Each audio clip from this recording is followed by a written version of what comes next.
Hi everyone, thanks for returning. Let's unravel another horrible case. The case of Maria Trinidad Matus. Maria Trinidad Matus Tenorio was born on January 31, 1993, in Chucan, Puebla, Mexico, into a prominent family of lawyers. From an early age, Maria showed a keen interest in music, often singing and dancing at family gatherings. Her mother strongly believed that her daughter would become a talented artist. Maria often helps people in need and has a deep love for nature, especially the sea. She has tattoos on one arm representing the ocean, a snail, a crown, and a flower, while her other arm features symbols illustrating her free spirit. Maria is often photographed with a radiant appearance, and she loves to pose for the camera. She composes and performs songs, nurturing her passion for music. After completing high school, Maria enrolled in college to study classical music composition, vocals, and jazz. She began her artistic journey with a friend, and together they formed a jazz duo and started performing at local bars. While Maria's dreams were beginning to come true, her career faced significant challenges. At the age of 18, during a concert, a member of the band pulled her backstage and attempted to molest her. Fortunately, Maria escaped. She did not reveal the incident until July 2018, when she decided to share her experience on her social media accounts. Her post sparked a strong reaction from her followers and friends, and the attacker later apologized. That same year, she launched her music project. Her debut single quickly climbed the charts. Maria shared that the song brought back memories of sunsets in Tulum with a special man. She describes her project as inspired by her love of mermaids and the ocean.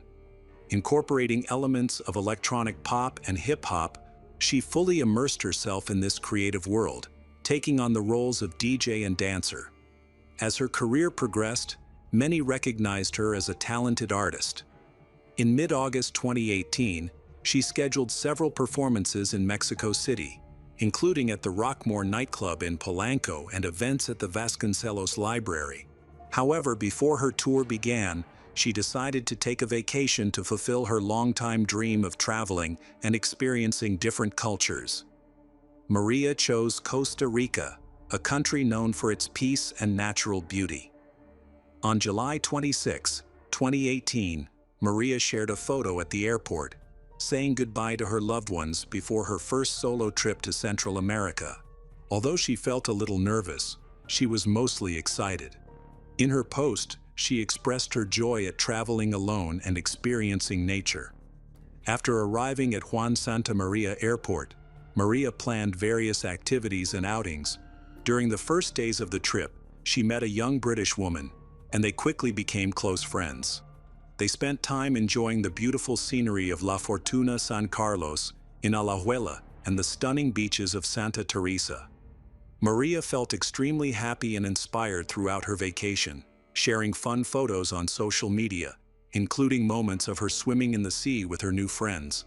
She shared photos and videos with her mother, showcasing her adventures and the sights she encountered. Everything seemed to be going well.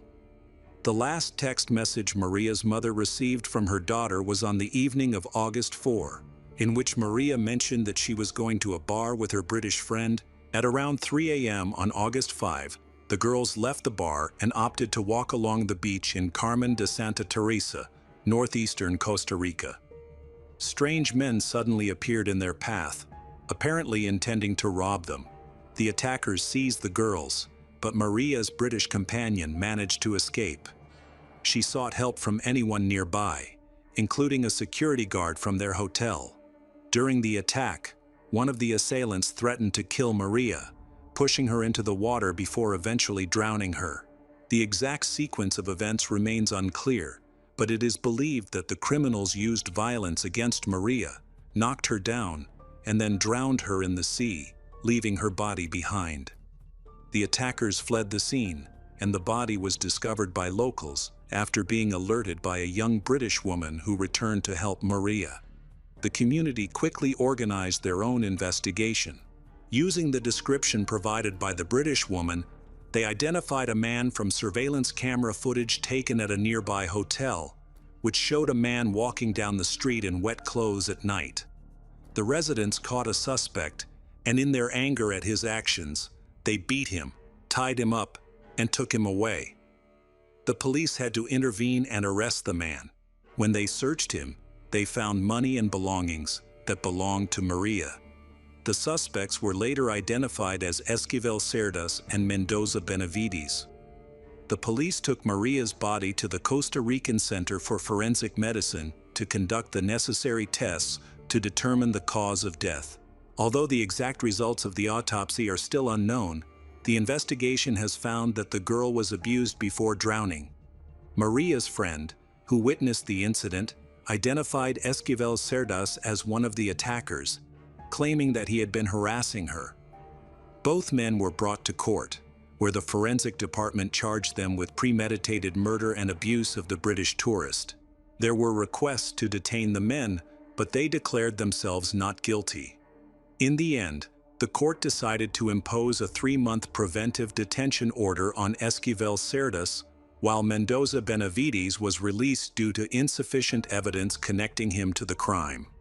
The Attorney General announced that although the man had been released, she planned to continue the investigation and would file a new appeal for his detention at a new hearing. News of Maria's death reached her relatives a few hours after the hotel manager contacted her sister via social media. She then called their mother to share the heartbreaking news. Maria's family quickly traveled to Costa Rica, where they were assisted by the Ministry of Foreign Affairs in completing the necessary paperwork to repatriate her body. As news of Maria's tragic death spread on social media, many users commented and criticized her for traveling alone. However, others came to her defense. Friends, family members, and many outraged strangers rallied to support Maria, defending her against the unfounded accusations. Meanwhile, Santa Teresa residents, dressed in white, held a vigil in her honor and called for justice.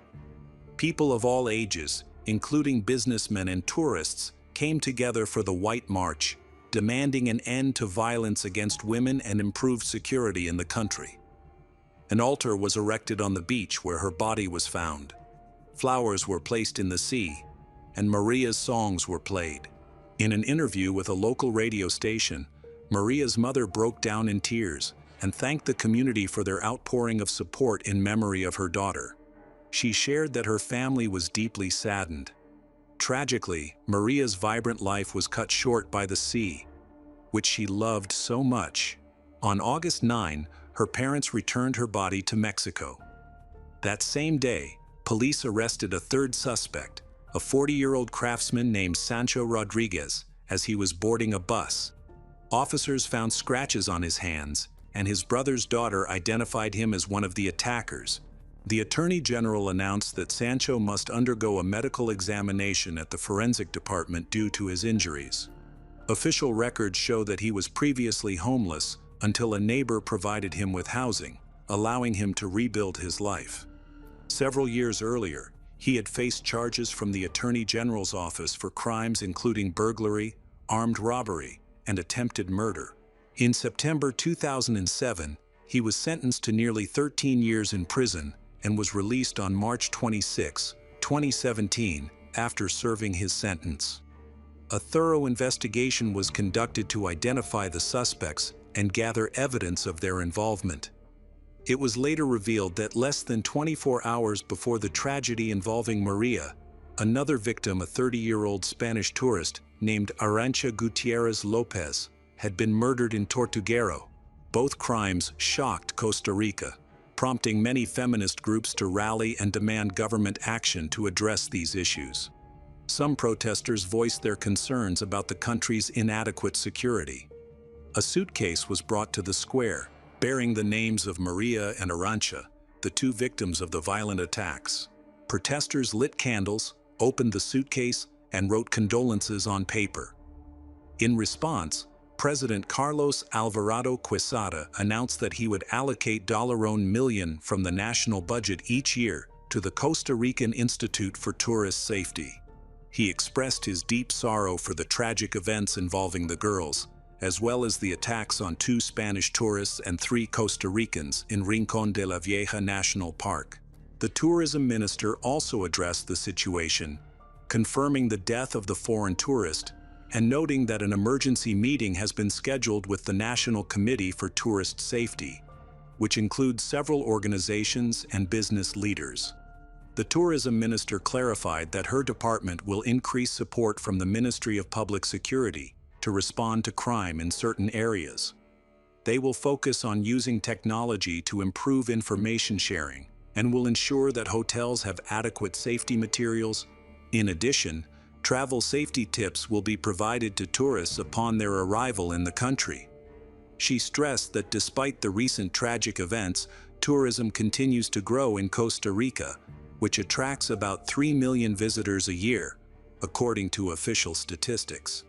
On June 6, 2019, the prosecutor's office completed the investigation into Esquivel Cerdas and Sancho Rodriguez, who were charged in connection with Maria's death.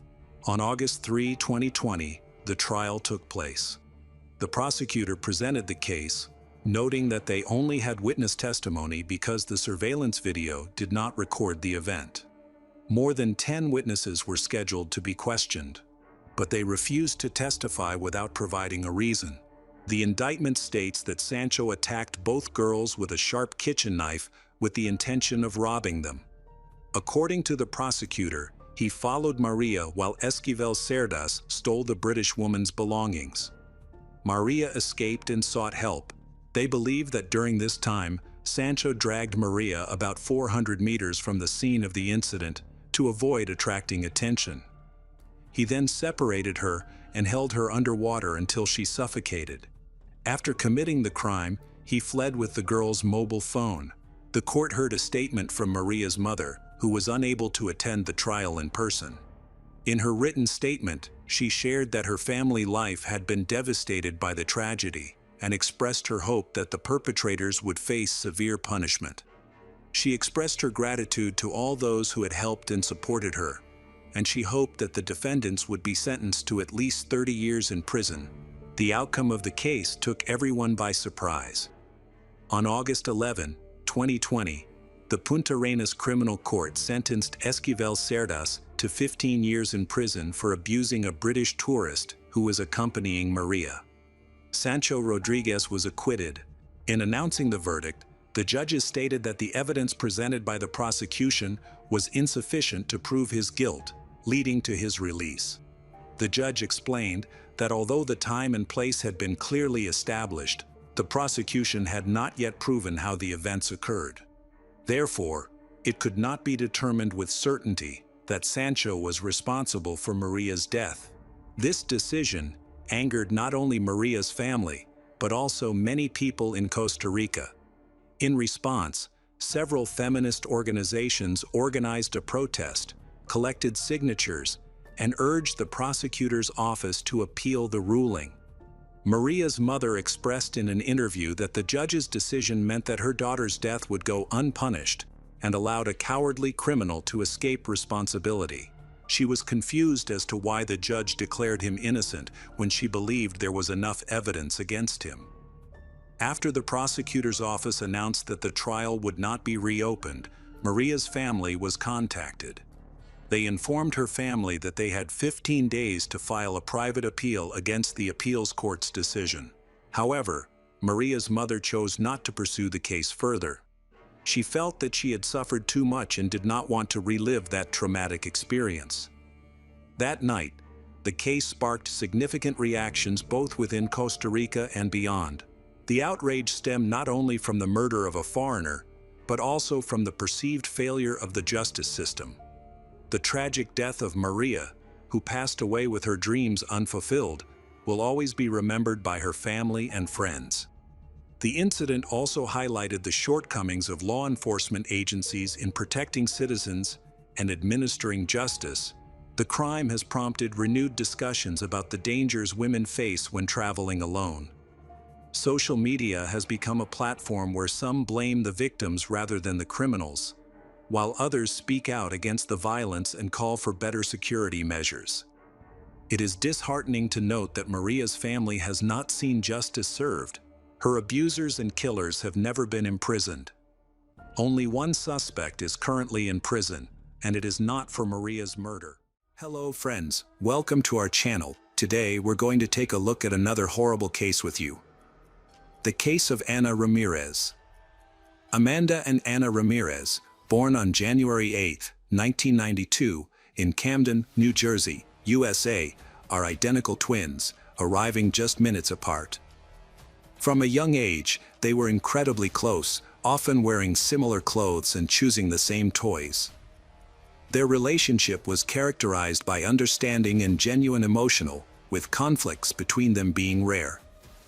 Although they were born in the USA, they come from a family that emigrated from Puerto Rico, a large family with the dream of achieving the American dream. Despite facing challenges, their family's unity and love helped them overcome difficulties. Amanda and Ana were seeking a better life in the USA. When they grew up, their family gave birth to another daughter. Of course, Amanda and Ana stood them out because of their identical appearance. From a young age, their parents emphasized the special bond they had since their time in the womb. They slept in the same crib during their first months, which contributed to their close relationship. As they grew older, Amanda and Ana did everything together and acted as a team. They were very close and always stayed by each other's side. Their mother encouraged this bond, hoping Amanda and Ana would always support each other. And indeed, they did.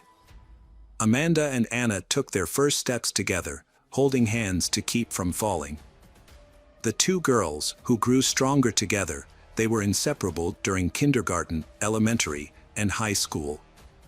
Their bond stayed strong into adulthood, and it seemed like nothing could break this pure sisterly union, which grew stronger each year.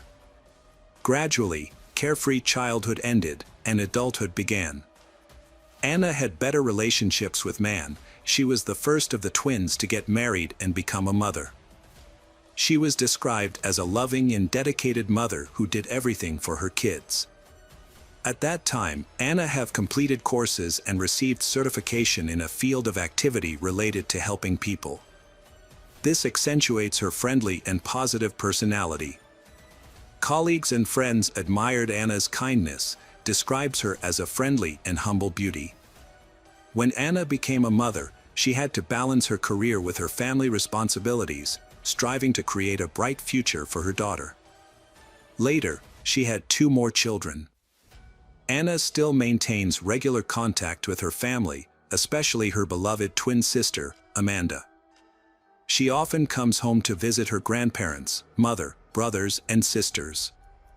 Ana and Amanda still keep in regular contact, they exchanging messages and phone calls to share their daily experiences. When Ana had a daughter, Amanda was eager to know all about her niece and frequently inquired about her. Amanda helped Ana a lot, supporting her in taking care of her children and learning the fundamentals of motherhood. Amanda also aspired to have her own family and become a mother, so she paid close attention to every piece of advice Ana offered. Amanda was kind and caring, always ready to assist. Amanda regularly spent time with Ana and her children. During the first few years of her life, Ana's eldest daughter spent a lot of time with both her mother and with her aunt, Amanda. This allowed the aunt, Amanda, to bond with her niece and gain valuable childcare experience. These skills and knowledge later proved useful to her. At that time, Ana was very busy, and it was with Amanda's help that she was able to manage daily tasks. Whenever they had free time, the sisters often spent time together, went for walks, and relaxed on weekends. Ana and Amanda loved parties and could go dancing all night long. In those moments, they were with their close friends. They were always friendly and cheerful. However, the story of the two sisters had a sad ending. Life showed that even the closest and most sincere connections can be broken in a cruel and heartless way, and the circumstances are so strange that it's almost impossible to tell the truth from the lies. In 2019, Anna and her twin sister Amanda were both 27 years old. Anna had 3 children, while Amanda had just given birth to her first child. During this time, Amanda was experiencing a difficult period in her life. She struggled with emotional problems after giving birth. She was diagnosed with postpartum depression, and her family around to support her. To help her sister Amanda through this difficult time, Anna often tried to bring some joy into her life. Amanda frequently met with Anna to have a drink and discuss the difficulty of motherhood, which both sisters understood well. On the evening of June 22nd, the sisters planned to attend a party with close friends. After the party, they intended to visit their cousin before heading home. That evening, Anna and Amanda gathered at home to choose their outfits and do their makeup. At the party, they had a great time, laughing and enjoying themselves. The next morning, Anna and Amanda posted a photo together on Anna's social media page and captioned it that they were having fun. Nobody anticipated that this cheerful post would be the last one where both twins would be alive. Just a few hours later, the police received a call from a distressed girl who said she had found her sister on the street.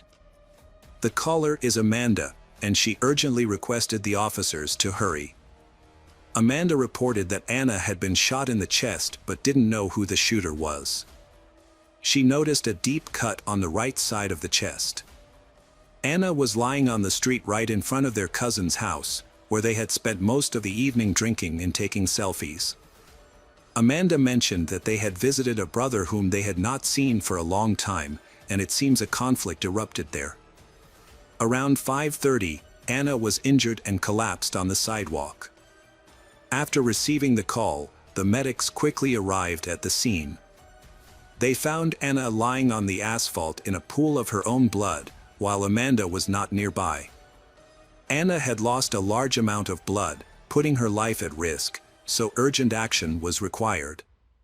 The police also responded and reached the scene after the ambulance. Anna was on the ground, seriously injured, bleeding, but still alive, with a deep wound in her chest. The medics promptly placed her in the ambulance and administered first aid during the ride.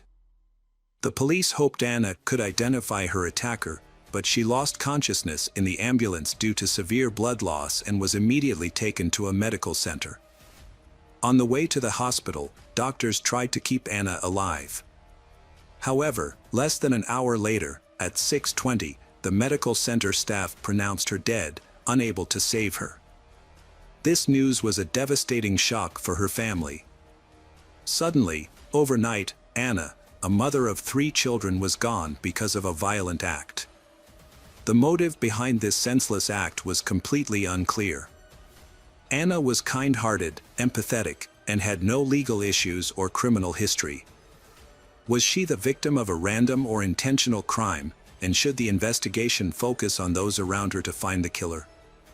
The investigators quickly noticed that Anna's belongings, such as her money and mobile phone, were left untouched, suggesting she was not robbed. The violent nature of the incident indicated it was personal. Police began questioning neighbors, but they confirmed that Amanda's account of Anna arguing with her cousin was untrue.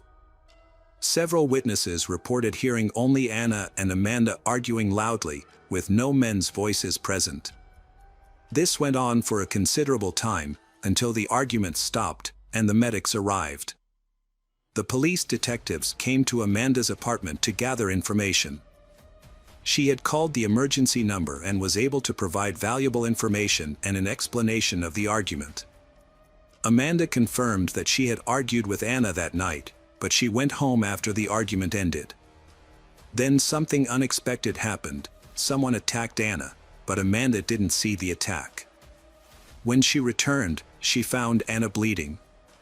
When it was reported that Anna had died, Amanda showed no emotion. This might have been due to nervousness or exhaustion, but it caught the police's attention. Even though Amanda received the news of Anna's death with an odd calm, it was something else that caught the police's attention. What really intrigued the detectives were the bloodstains on Amanda's clothes. Additionally, Her face had visible scratches and there was dried blood on her head. Her hands were covered in injuries typical of defensive actions, like cuts, suggesting she might have tried to take a knife from someone. The police also found several bloody footprints that went Anna's body on the street to the building's door, up the stairs, and reached the apartment where Amanda and Anna spent the night. At first, when investigators requested to enter the apartment, Amanda was hesitant to let them in because she was frightened and tried to persuade the officers that her injuries were accidental. However, the situation was too suspicious to accept her explanation. Ultimately, Amanda allowed the police to enter without requiring a warrant. At the apartment, they also discovered traces of blood. In the kitchen, they found a large carving knife in the sink, covered in dried blood. Detectives saw this as clear evidence implicating Amanda in Anna's death. She was promptly arrested and brought to the police station for questioning. During the interrogation, Amanda provided investigators with 3 different accounts of how Anna might have died. In the first account, Amanda claimed she had no idea what happened to Anna, stating that she found Anna already injured on the street. Amanda didn't notice any suspicious people or vehicles, leaving her completely baffled by the incident. Amanda thought that Anna would not have an enemy capable of such harm, so she speculated that her cousin might be involved. She recalled that Anna was conscious at the time but had lost a big amount of blood and was disoriented. Amanda got blood on herself while trying to help Anna and went into shock before entering the apartment, which seemed unconvincing. Additionally, Amanda didn't mention defensive wounds from a sharp object, and the bloody knife found in the kitchen was puzzling. Upon realizing that the police thought her story was a lie, Amanda attempted to revise her story. It's important to note that Amanda was very intoxicated, making it challenging for detectives to follow her narrative. Her testimony was confused and contradictory. Despite this, she offered a revised version of the incident that evening. They were at their cousin's house drinking. As morning approached, Anna drank too much and felt unwell, so she decided to order a taxi. When the car arrived, she said goodbye and left, but no one confirmed that she got into the car. After which Amanda decided to head home. On her way, she discovered Anna injured on the street. Anna had a severe chest wound and was bleeding heavily, but she couldn't explain what had happened. Amanda quickly called an ambulance and notified the police. The detectives attempted to reach the cousin who owned the apartment to verify Amanda's story. However, at the time, this was never done. Realizing her difficult position, Amanda desperately offered a third version of events. She confessed that while they were drinking, a fight broke out between she and Anna. Under the influence of alcohol, Anna lost control and punched she in the face. Although Amanda was momentarily disoriented, but she quickly regained her senses. She recalled feeling furious after Anna hit her, but then she experienced a memory lapse. Amanda intended to enter the apartment to cool down, but moments later, she found herself standing on the street in front of Anna, person who is bleeding. According to Amanda, she doesn't remember what happened during this time. The latest and most credible version of events is that during this time, she went into the apartment and took a kitchen knife. The conflict had subsided by then, although no one witnessed the incident, but all evidence suggests that Anna was killed. When Amanda saw Anna in that state, she went back to the apartment to grab a cell phone and call emergency services. During this time, she tossed a knife into the kitchen sink. She contacted the medics but stayed in the apartment, overwhelmed by shock. Sadly, Anna's injury was too severe, and she passed away. This tragedy deeply affected the Shi family. The news about the incident became a main topic in the media, especially within their local community. Many interviews were conducted, and most people found it hard to believe that such a tragedy could occur between them. Anna and Amanda's sisters were known to be so close, to the point that few can remember any petty quarrel between them. During this time, Amanda was arrested and sent to the County Correctional Center to await her murder trial.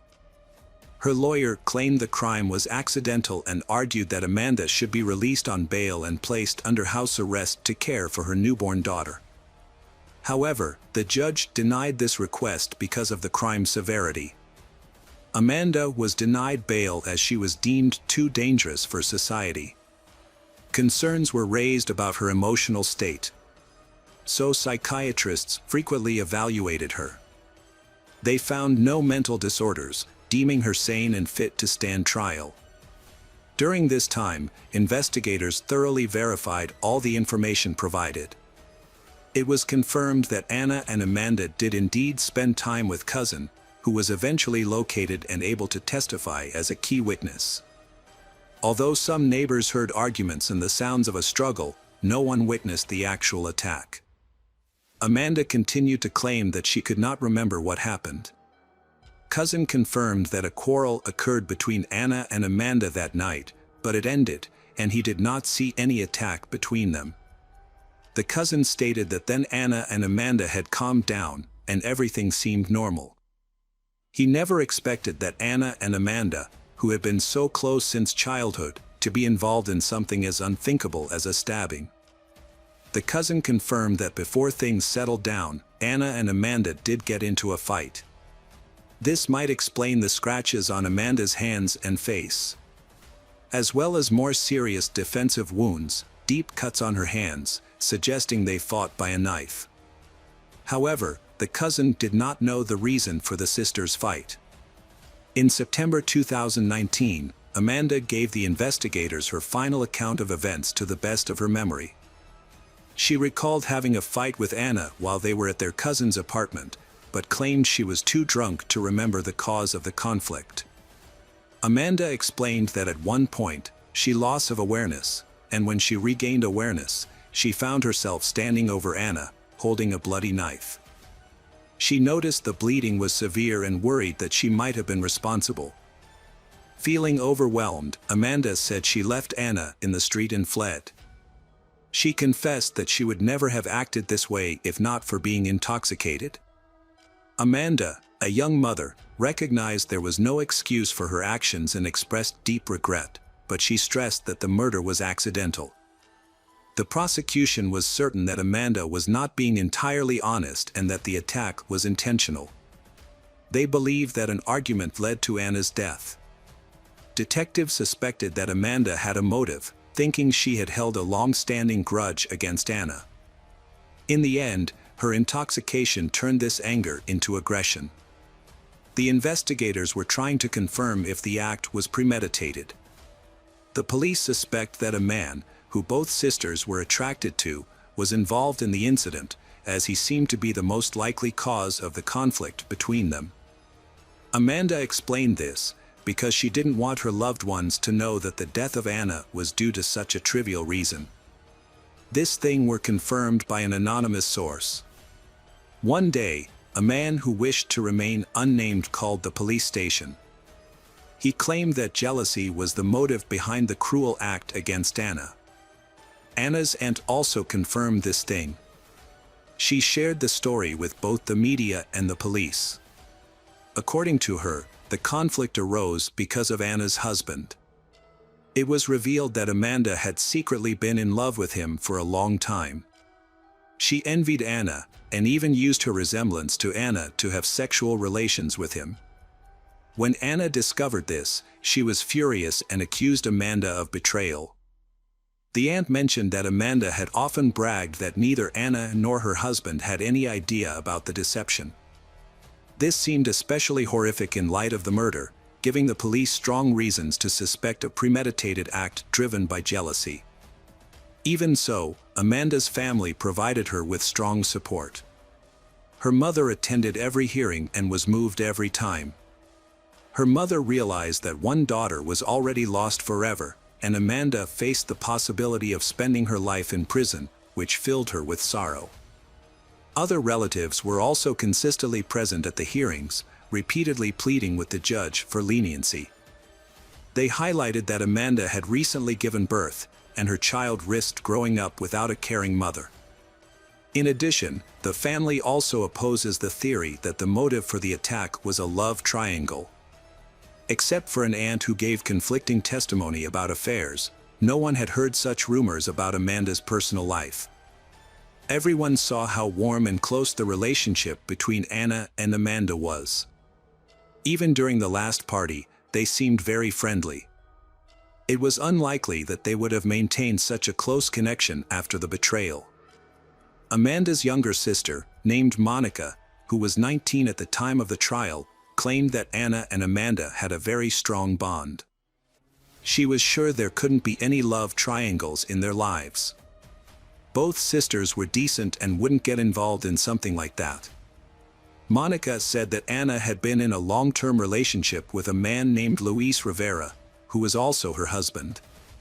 During that time, Amanda also had a boyfriend, with whom she had a child, and they were planning to get married. Therefore, there was no reason for Amanda to date Anna's boyfriend secretly.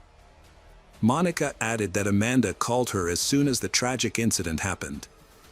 Amanda cried a lot during the phone call, insisting she did not remember anything. Monica believed that, in her current state, Amanda would be honest and confess if she were guilty. Consequently, she dismissed the prosecutor's suggestion that Amanda was involved with Anna's husband. Anna's husband also denied having any affair with Amanda's, stating that he could easily differentiate them and such deception was impossible. The prosecution continued to question Amanda, they trying to understand the motive behind the massacre, but they couldn't get any more information. Despite the murder, the entire Ramirez family and those connected to Amanda dismissed the idea of a love triangle as fiction. They were convinced that the case materials were fabricated by the police to treat the crime as a premeditated attack, which would mean imprisoning Amanda for a longer time. Anna's husband, Luis, firmly denied the aunt's statements. However, the prosecution continued with this theory, suggesting that Luis was unaware of being manipulated. The accusation of infidelity was central to the prosecution's strategy, which deeply enraged the entire Ramirez family. Amanda's lawyer mentioned that the incident might not be solely related to alcohol intoxication that night. Anna and Amanda drank a lot, but the aggression was due to postpartum depression.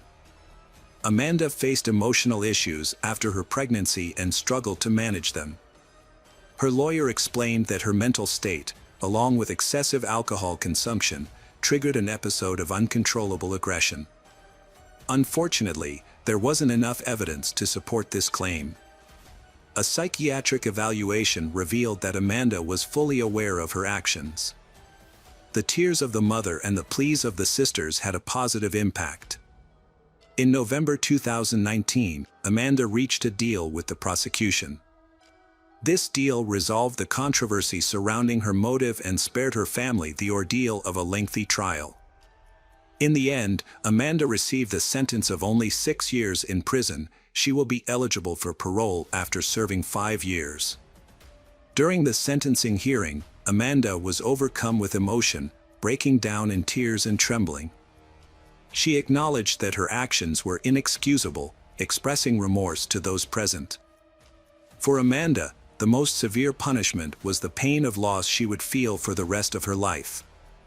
Amanda asked for forgiveness. Although inconsolable, but the family said they held no grudges and considered the punishment fair.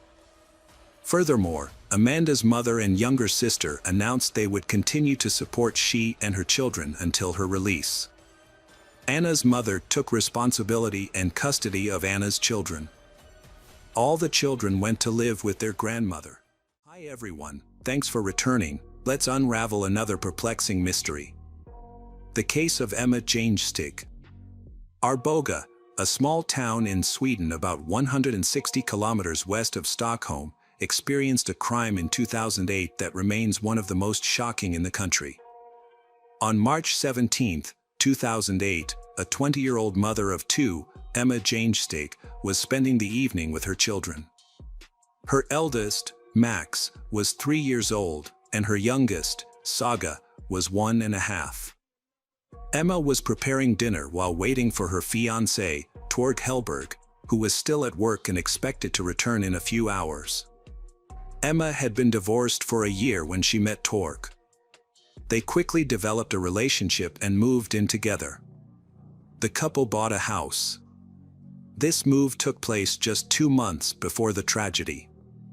Although Torg was not the biological father of Emma's children, he cared for them as if they were his own. It seemed that Emma had found the perfect partner to build a complete family and raise her children. Nicholas, the biological father of Max and Saga, maintained contact with the kids. He had a reserved relationship with his ex-wife, Emma, but spoke with the children almost every day. Around 6 p.m., Emma and the children sat down for dinner. Torg couldn't join them this time because he was working late, but he said he would be home soon. While waiting, Emma decided to use the time to message her family and friends. She used a messaging app to chat with her sister, and their conversation continued smoothly until her sister received the last message at 19:07. Suddenly, their dialogue stopped abruptly in the middle of a sentence. Emma didn't read more messages or respond, which seemed odd. Her sister found this strange, so she contacted Torg and expressed her concern about Emma's unusual behavior and lack of response. As it turned out, Torg was free earlier than expected and was already walking home. He assured Emma's sister that he would check on the situation. Torg arrived at the house at 19:17. Everything seemed normal from the outside. But he noticed the front door was open, which was unusual since it was usually locked. Sensing something was wrong, Torg cautiously entered the house and was met with a shocking sight. The corridor was in complete disarray, items were scattered on the floor, and some pieces of furniture were broken. Initially, he couldn't understand what had happened and thought it might be a children's game that had gotten out of hand. However, he soon realized that the extent of the chaos was too severe for children to have caused it, and Emma would not have allowed it. He called out to all the household members by name several times, but there was no response.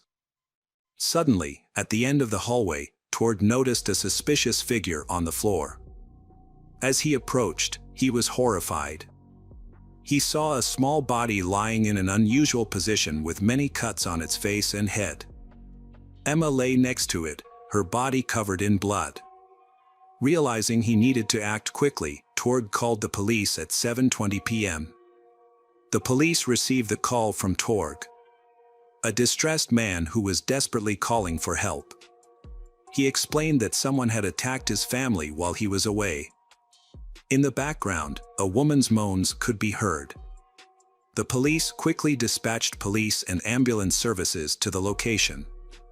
Doctors arrived within minutes. By then, Torg had discovered that all 3 family members had suffered severe head injuries, so severe that they were unrecognizable. To their surprise, doctors discovered that all of the victims were still alive and breathing. Everyone was immediately taken to the hospital for emergency care. Max and Saga were in critical condition, while Emma's injuries were slightly less severe. Her was placed in intensive care and put into a medically induced coma. Doctors predicted from the start that even if the children and mother survived, the brain injuries they suffered would likely have long-term effects on their lives. Doctors battled to save the victims. Meanwhile, forensic experts examined the scene of the horrific attack, which looked like a scene from a horror movie. The area was cordoned off for a thorough examination due to the severe chaos inside the house. Unfortunately, the medical team left many traces while providing aid and transporting the victims, which led to displaced objects and lost evidence. The attack clearly happened within a 13-minute window between 19:07, when Emma's sister received her last message, and Torg's emergency call at 19:20. Initially, Torg, the head of the family, was suspected. However, he had a solid alibi as surveillance cameras had captured him on his way home, thus eliminating him from the suspect list. With the time intervals clarified, it became clear that he was telling the truth. This indicated that the attacker had only a 10-minute window between 1907 and 1917 when Torg entered the house and found the wounded family members. Although Torg was no longer a suspect, the police decided to speak with him again at the station. They assumed he might have seen or heard something important for the investigation. However, he insisted that he did not see any strangers or cars. The only thing that seemed suspicious to him was the unlocked door of the house. Police then suspected Emma's ex-husband Nicholas as a potential suspect. Torg explained that Nicholas had constant conflicts with Emma over communication about the children, division of assets and alimony. These issues escalated at times, and she even went to the police because she feared for her safety. However, this was long before the tragedy. Eventually, they reached an agreement and everything was resolved. The police are working hard at the crime scene to gather more information. The perpetrator could be someone close to Emma. Looking at the level of attacks on the victims, it seems that there was a personal motive. Whoever this person was, they harbored a deep hatred for the victims, lost control during the killing process, and caused many injuries. At the time, Emma's ex-husband Nicholas was the prime suspect.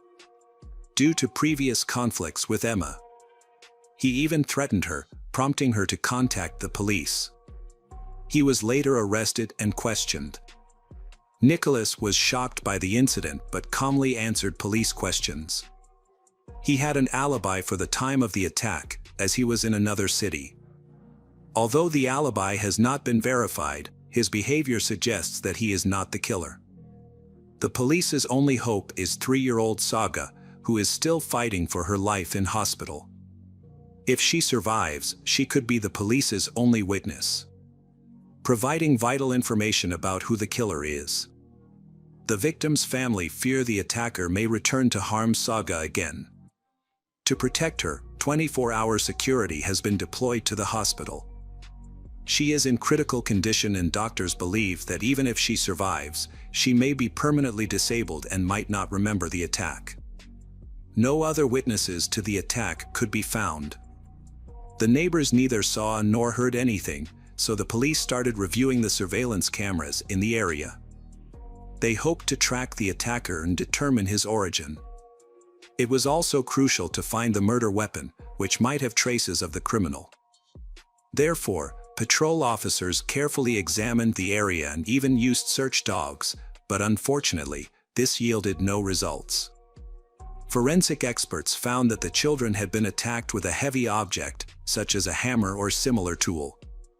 The children had been hit with such force that their skulls had been fractured. Each child had been hit multiple times, indicating the intensity of the attacker's rage. This behavior was an important clue. However, it is not possible to identify anyone capable of doing so. The young family had no connections to the criminal world and no enemies. They were known to be good people.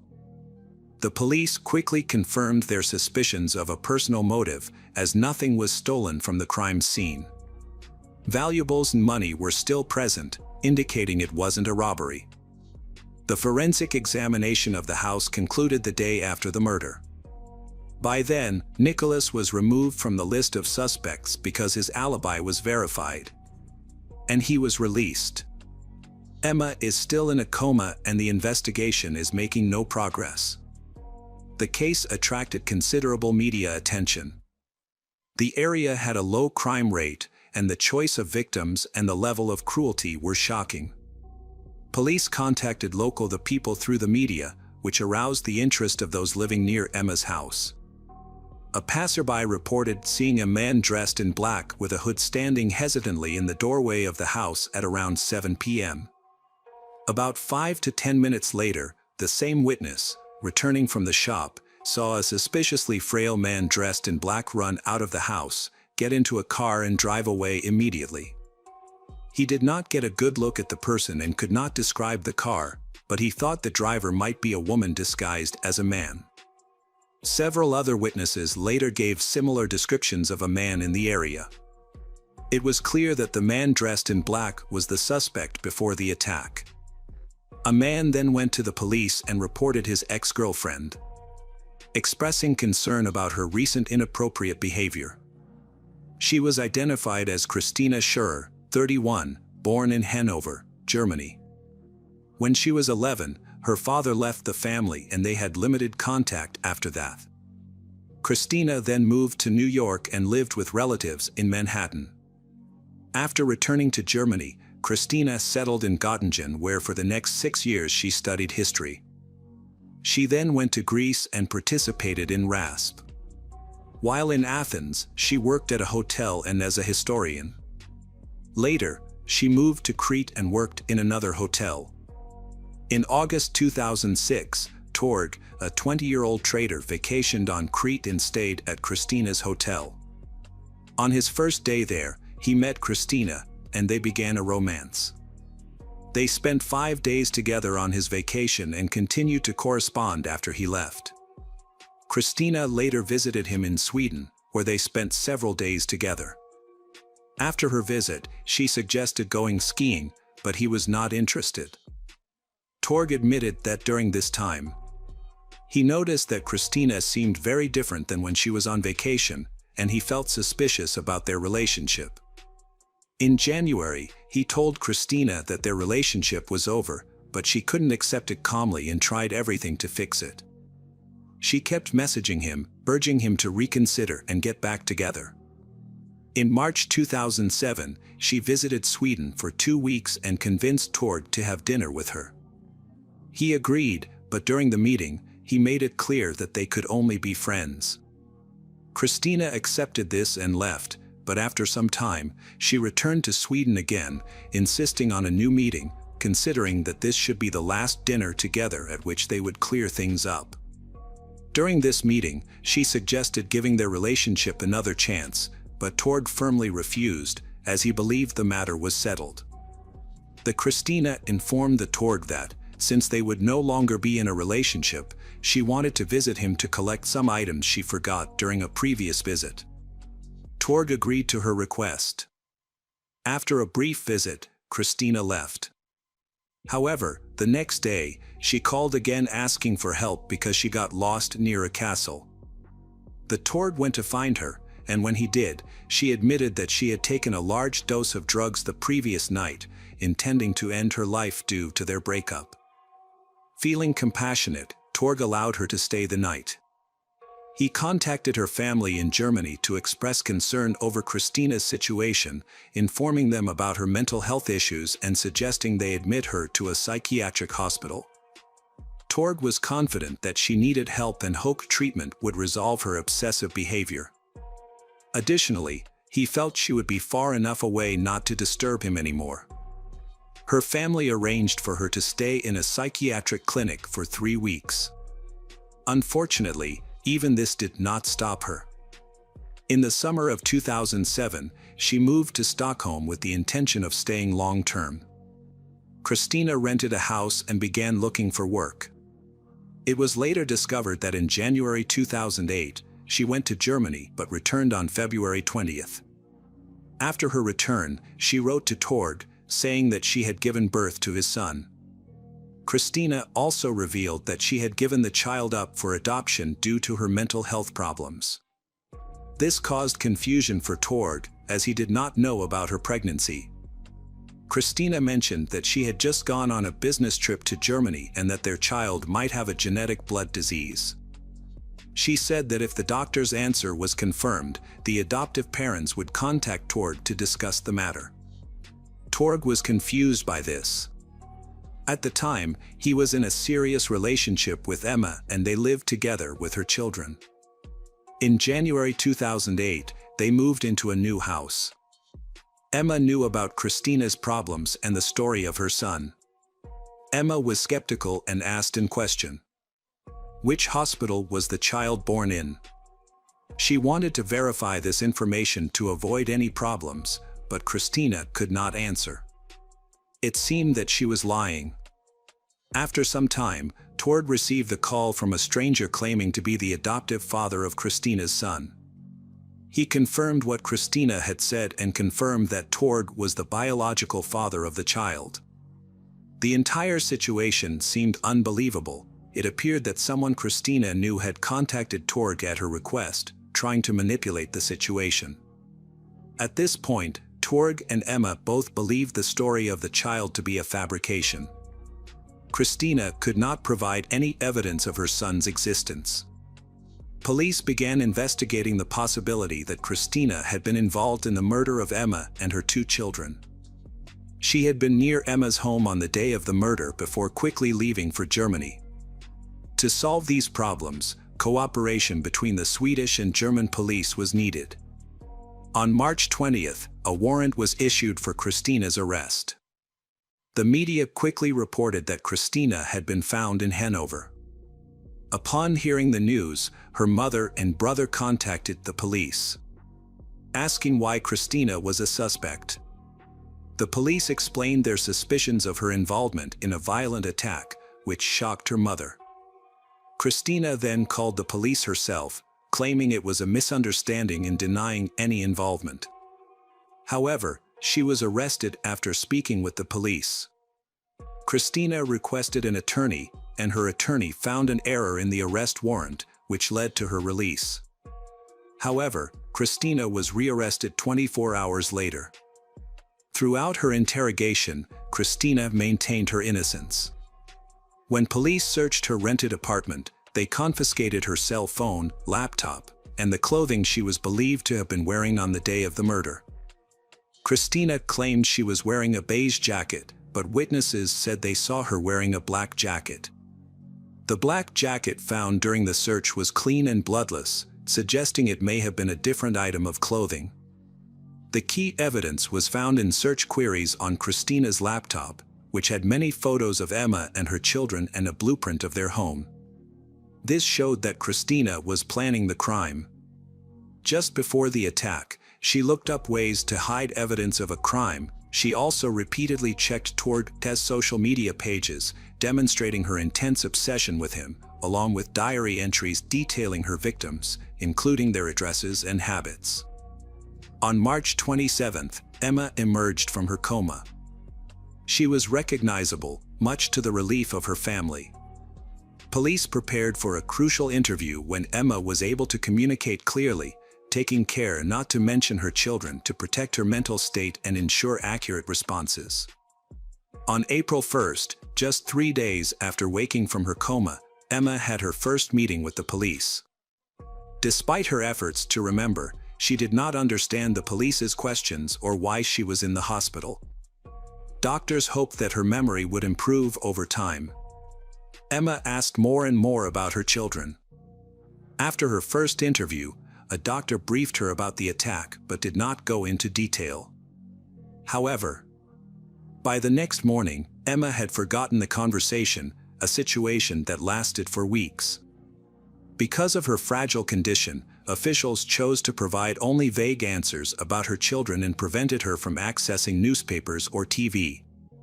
This restriction frustrated her further, as she couldn't understand the situation.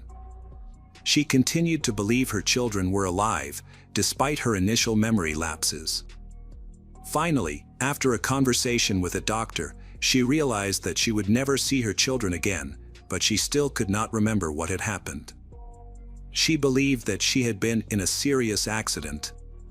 At this time, forensic experts did not find any of Christina's DNA or fingerprints in Emma's house. It is possible that Christina's attempt to stage the murder was successful. Additionally, they were unable to find a murder weapon. In March, Christina's roommate reported to the police that a hammer had gone missing from her toolbox. The hammer matched the description of the murder weapon, indirectly linking Christina to the crime. However, without strong evidence to charge, the investigation continued. Police focused on shoe prints found at the scene of the children's murders. Several other footprints, belonging to the paramedics, the 3 victims, and Torg, were not involved and were discarded. However, police did identify prints from sneakers not worn by family members or police. They identified the brand, style, and size that Christina had worn. A photo on her personal page showed her wearing the same pair of sneakers, in the same size, but this evidence remains circumstantial. Video surveillance recordings from the railway station provided significant evidence, showing that Christina, wearing her jacket, visited the city at least 3 times in the week before the attack. Her last visit was on the day of the murder, March 17th. Although the images were unclear, her identity was confirmed through mobile phone geolocation. When questioned, Christina could not clearly explain her presence in the city. She later stated that she was there for work. Police were able to determine the motive for the attack when they found notes on Christina's computer that revealed her intense jealousy of Emma, as Christina struggled to accept that Torg had found happiness with someone else. A psychological examination determined that Christina was sane. The police continued to make every effort to help the Emma, who miraculously survived, regain her memory. They even accompanied her to the crime scene, but this did not assist. Then, a few days later, there was an unexpected breakthrough. Emma suddenly recalled that on the evening of March 17th, someone had knocked on the door. The Emma opened it to find a girl in dark clothes and a hood standing there. The stranger introduced herself as Christina and immediately struck Emma on the head with a heavy object. It is frightening to think about what happened next in the house and what the defenseless children went through. On July 29, 2008, Christina Scherer appeared in court in Sweden, charged with double murder and attempted murder. Her defense team remained hopeful, considering the evidence against her circumstantial and easily dismissed. However, Christina's strange behavior complicated matters. She waved and smiled inappropriately at those present in court, behavior that supported the prosecutor's portrayal of her as cruel. Christina said her visit to the city was for work. The prosecution, on the other hand, argued that she had come to the city with the intention of killing. They claimed that she had been there twice before, on March 12th and 14th, to check out her targets. Furthermore, they portrayed Christina as a pathological liar obsessed with her ex-partner. There was no evidence that she had ever been pregnant or had children. No witnesses saw her pregnant, and there were no maternity records showing that she had given birth or adopted a child. This undermined her claim of having children, casting doubt on her credibility. The key witness for the prosecution was Emma, who identified Christina on the first day of the hearing.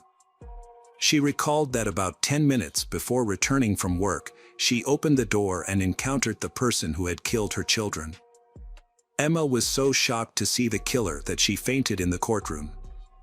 This incident was significant because it confirmed that Emma had not been exposed to any information about the suspect or the crime prior to that moment, which strengthened the prosecution's case. The defense focused on the fact that all the evidence against Christina was circumstantial.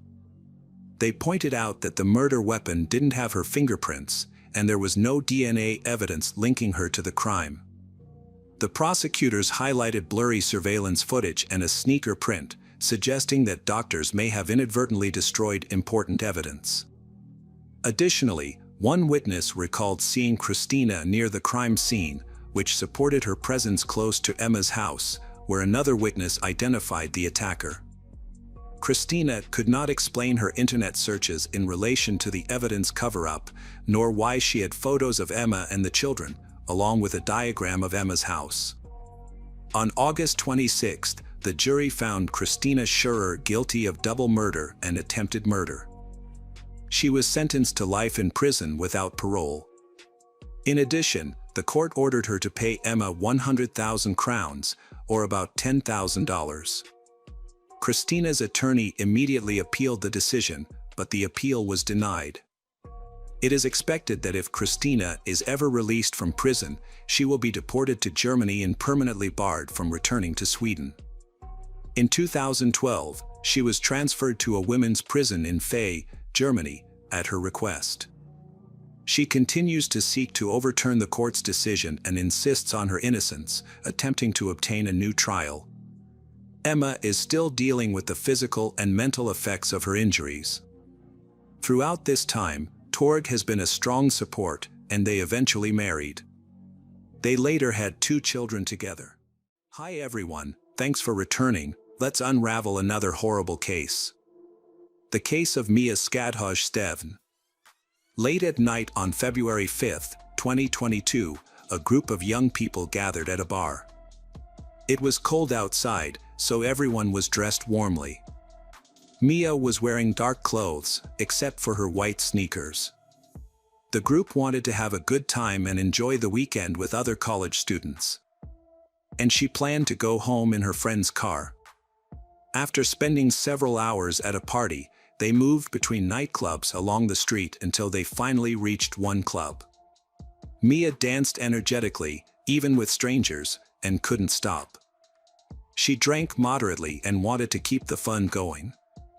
However, as closing time approached around 6 in the morning, it was time to leave. Everyone hurried out, with many heading home much earlier than Mia. Mia had no one to drive her home, and with the money she had, she couldn't afford a taxi. At the party, she met a 22-year-old man from Aalborg. After the club closed, he waited for her outside. He chatted with Mia and her friends for a while before they all decided to go home. Mia planned to take the bus and contact her friends the next day. However, hours had passed since she said goodbye to her friends on the street, and none of her friends and relatives had been able to contact her. Initially, her family assumed that she and her friends were just out enjoying themselves, and that she was probably at a friend's or boyfriend's house. However, when Mia's boyfriend called, he revealed that he hadn't seen Mia all day and that she had ignored his messages. By noon, Mia's mother was in a panic after calling all of Mia's friends and finding out that no one had seen her since she left the club, and that no one could get in touch with her. Mia was usually responsible and kept in touch, so her lack of response was alarming. The situation became increasingly worrying for her family, especially her mother, who was really scared. It was later confirmed that Mia was last seen at 6 a.m. and since then, no one knew where she was. Mia's family decided to report her disappearance to the police.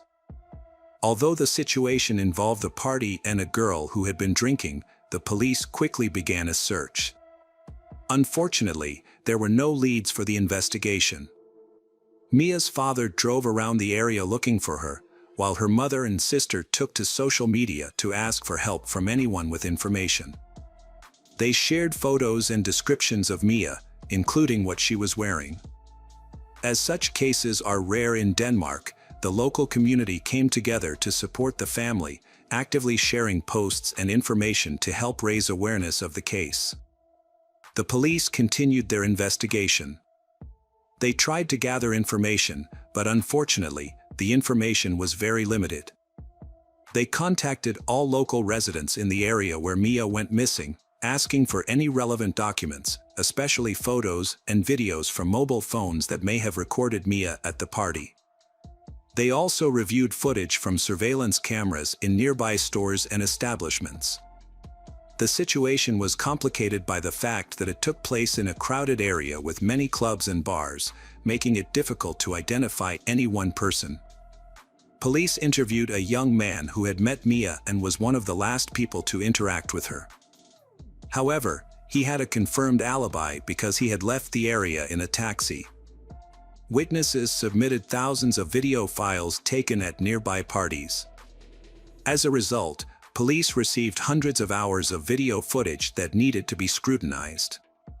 It was a huge task, and police spent days reviewing the footage. After reviewing the initial videos, police found no suspicious activity and the statements of Mia's friends were verified. Mia did indeed leave the club at around 6 a.m., chatted briefly with friends, and may have headed toward the bus stop. Meanwhile, the investigation has been looking into Mia's background, hoping to find useful clues. Mia was a lively and kind 22-year-old girl when she went missing. Her family described her as intelligent and full of energy. Mia was studying at Aalborg, the largest university in the country, and was close to graduating from the medical faculty.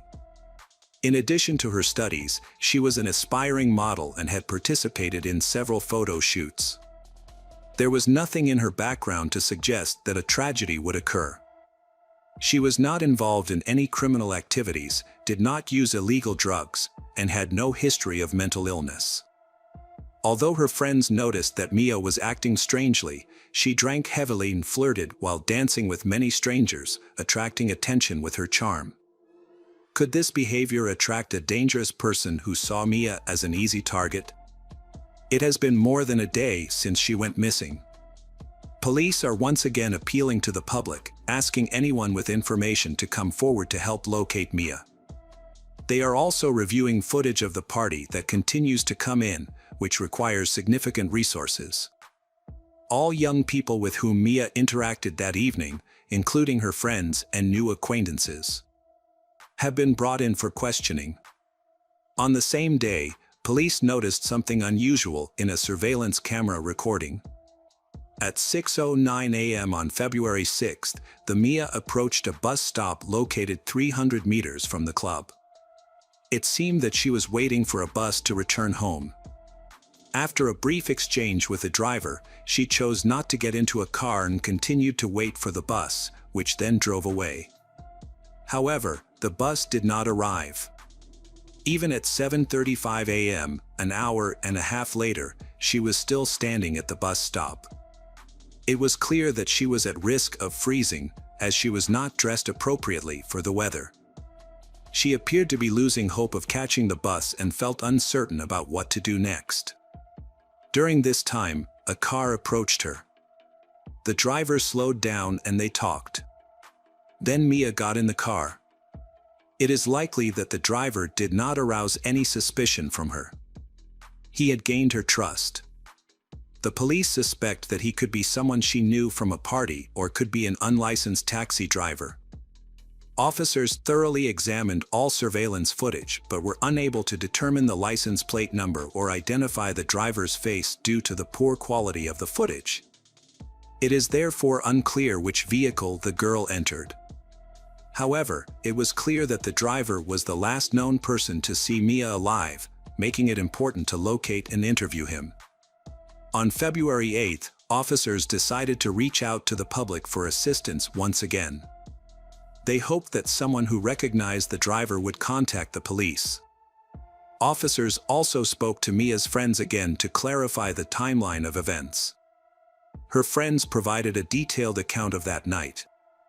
After everyone returned home in the morning, a brief conversation in the parking lot at around 6:20 a.m. A friend who accompanied Mia to the bus stop gave a detailed description of her route. This information proved useful. The police were able to discover several additional video cameras that may have captured footage of Mia and the car that stopped to pick her up. This investigation led to important discoveries. It was discovered that the car had an unusual license plate. Additionally, the quality of the footage was high enough that all the markings on the license plate could be clearly seen. This helped them gather information relevant to the case.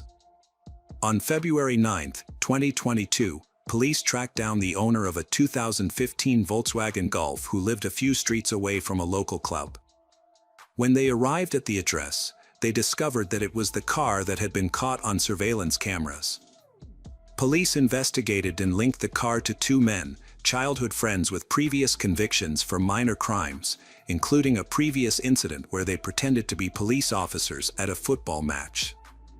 Although both men denied knowing anything about Mia's disappearance, the fact that police were given 24-hour access to the car under Danish law suggested that they were involved in the case. The two men were then brought in for a preliminary hearing, which had to take place within 24 hours of their arrest. During the trial, the prosecutor presented his case and the evidence he had gathered. The judge then reviewed this evidence to decide if the detainees should remain in custody or be released. This process ensures that the rights of the accused are protected while also ensuring public safety. If someone is deemed potentially dangerous, it becomes critical to act swiftly. By February 10, 2022, it had already been 4 days since the Mia went missing. No one had provided any information about her location, and there were no ransom demands. With every minute that passed, the chances of finding her alive were slim. A preliminary hearing for the men took place in the county courthouse, but it was closed to the public. During this hearing, it was decided that one of the men would be released. This decision does not mean that he is no longer a suspect in the case. Thomas Thompson, a 30-year-old electrician, then agreed to stay. He agreed to be held for 4 weeks while police thoroughly investigated his background and spoke to some of his acquaintances. Thomas was born on June 18, 1985, and grew up in southeastern Denmark. Later, he moved to a small town in Denmark with a population of about 500 people. Initially, he lived in an apartment before moving to his grandparents' farm. He built a career in the military, advancing to the rank of sergeant. After leaving the military, he trained as an electrician. Thomas was known to be a smart, polite, calm, and pleasant individual.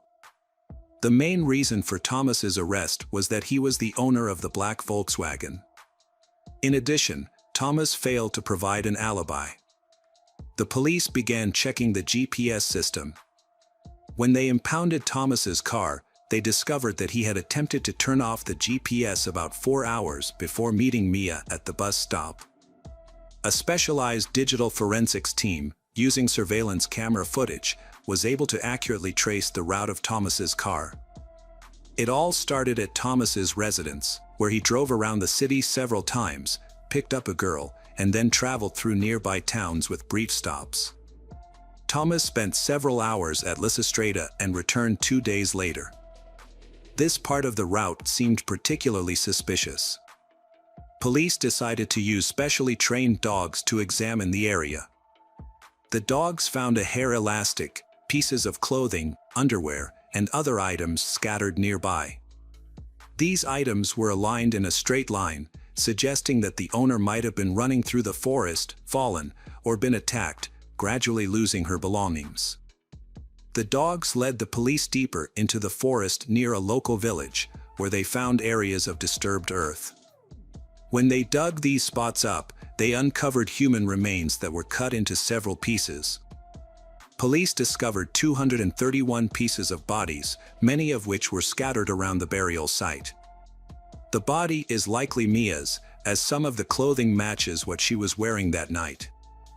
All of the collected evidence was sent to a lab for analysis. Forensic experts quickly confirmed that the remains were Mia's.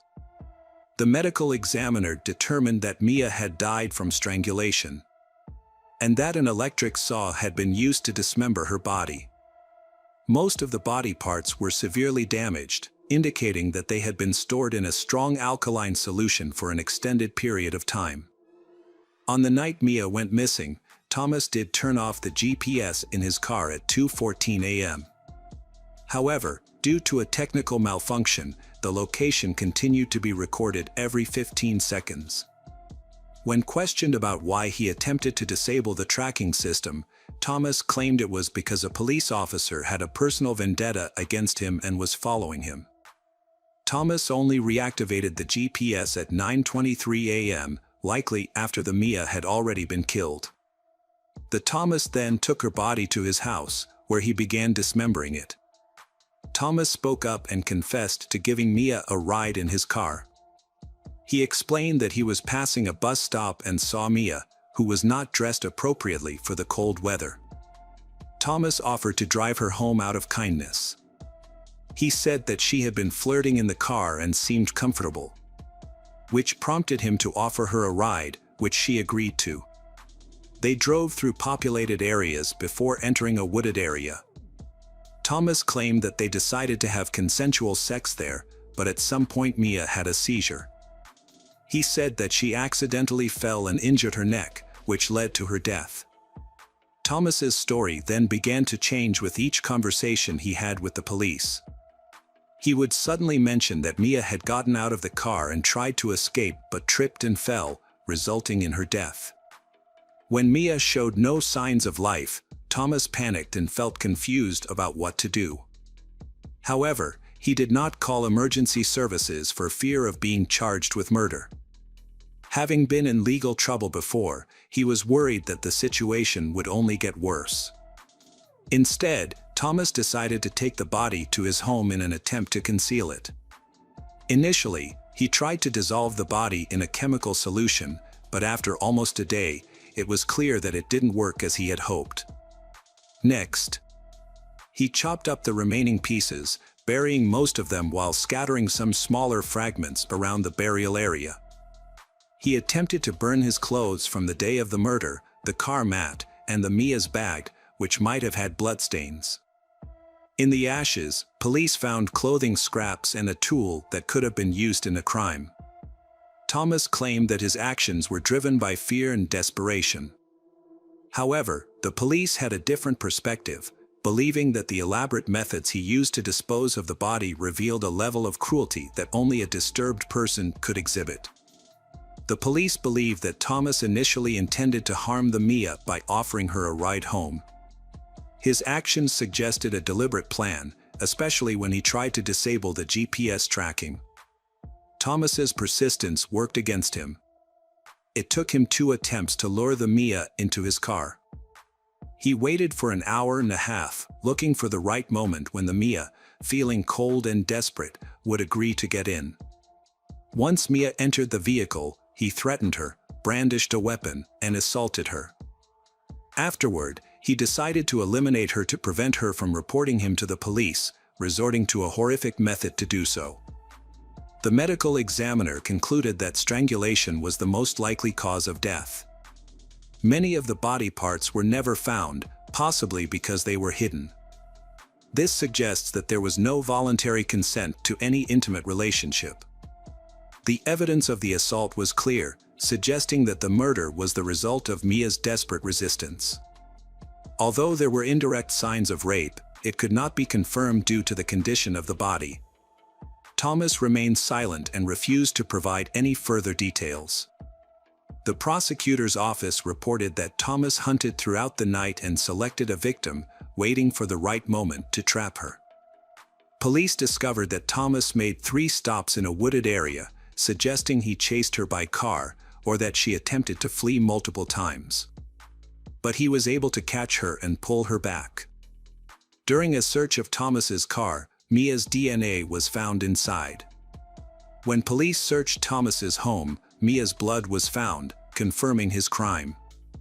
Police analyzed Thomas's behavior. It seemed that while he was trying to dispose of the body, he maintained his normal routine, except for taking a day off from work. On that day, Thomas attacked Mia but also socialized freely with friends, ordering pizza and delivering food, including many sweets. It seemed that Thomas had no remorse. Mia's relatives condemned Thomas's claim that Mia had consensually consented to sex with a stranger, calling it a blatant lie and disrespectful to her.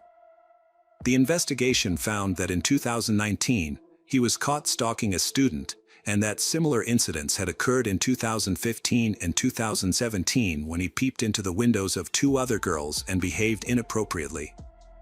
One victim said that one night, she heard a knock on her window. When she looked out, she saw a strange man with his pants down, staring blankly at her, oblivious to the pouring rain. Despite being discovered, he appeared satisfied and quickly fled the scene after she alerted her parents. A sketch of him was later created. In 2010, a disturbing incident occurred when 3 women were awakened in their apartment by a noise and found a man inside. He attacked one of them and raped her before fleeing the scene. The police were called, but the attacker was never arrested. There was insufficient evidence and he was not held accountable for his actions. However, the victims were able to come forward as witnesses to help build a case against the criminal.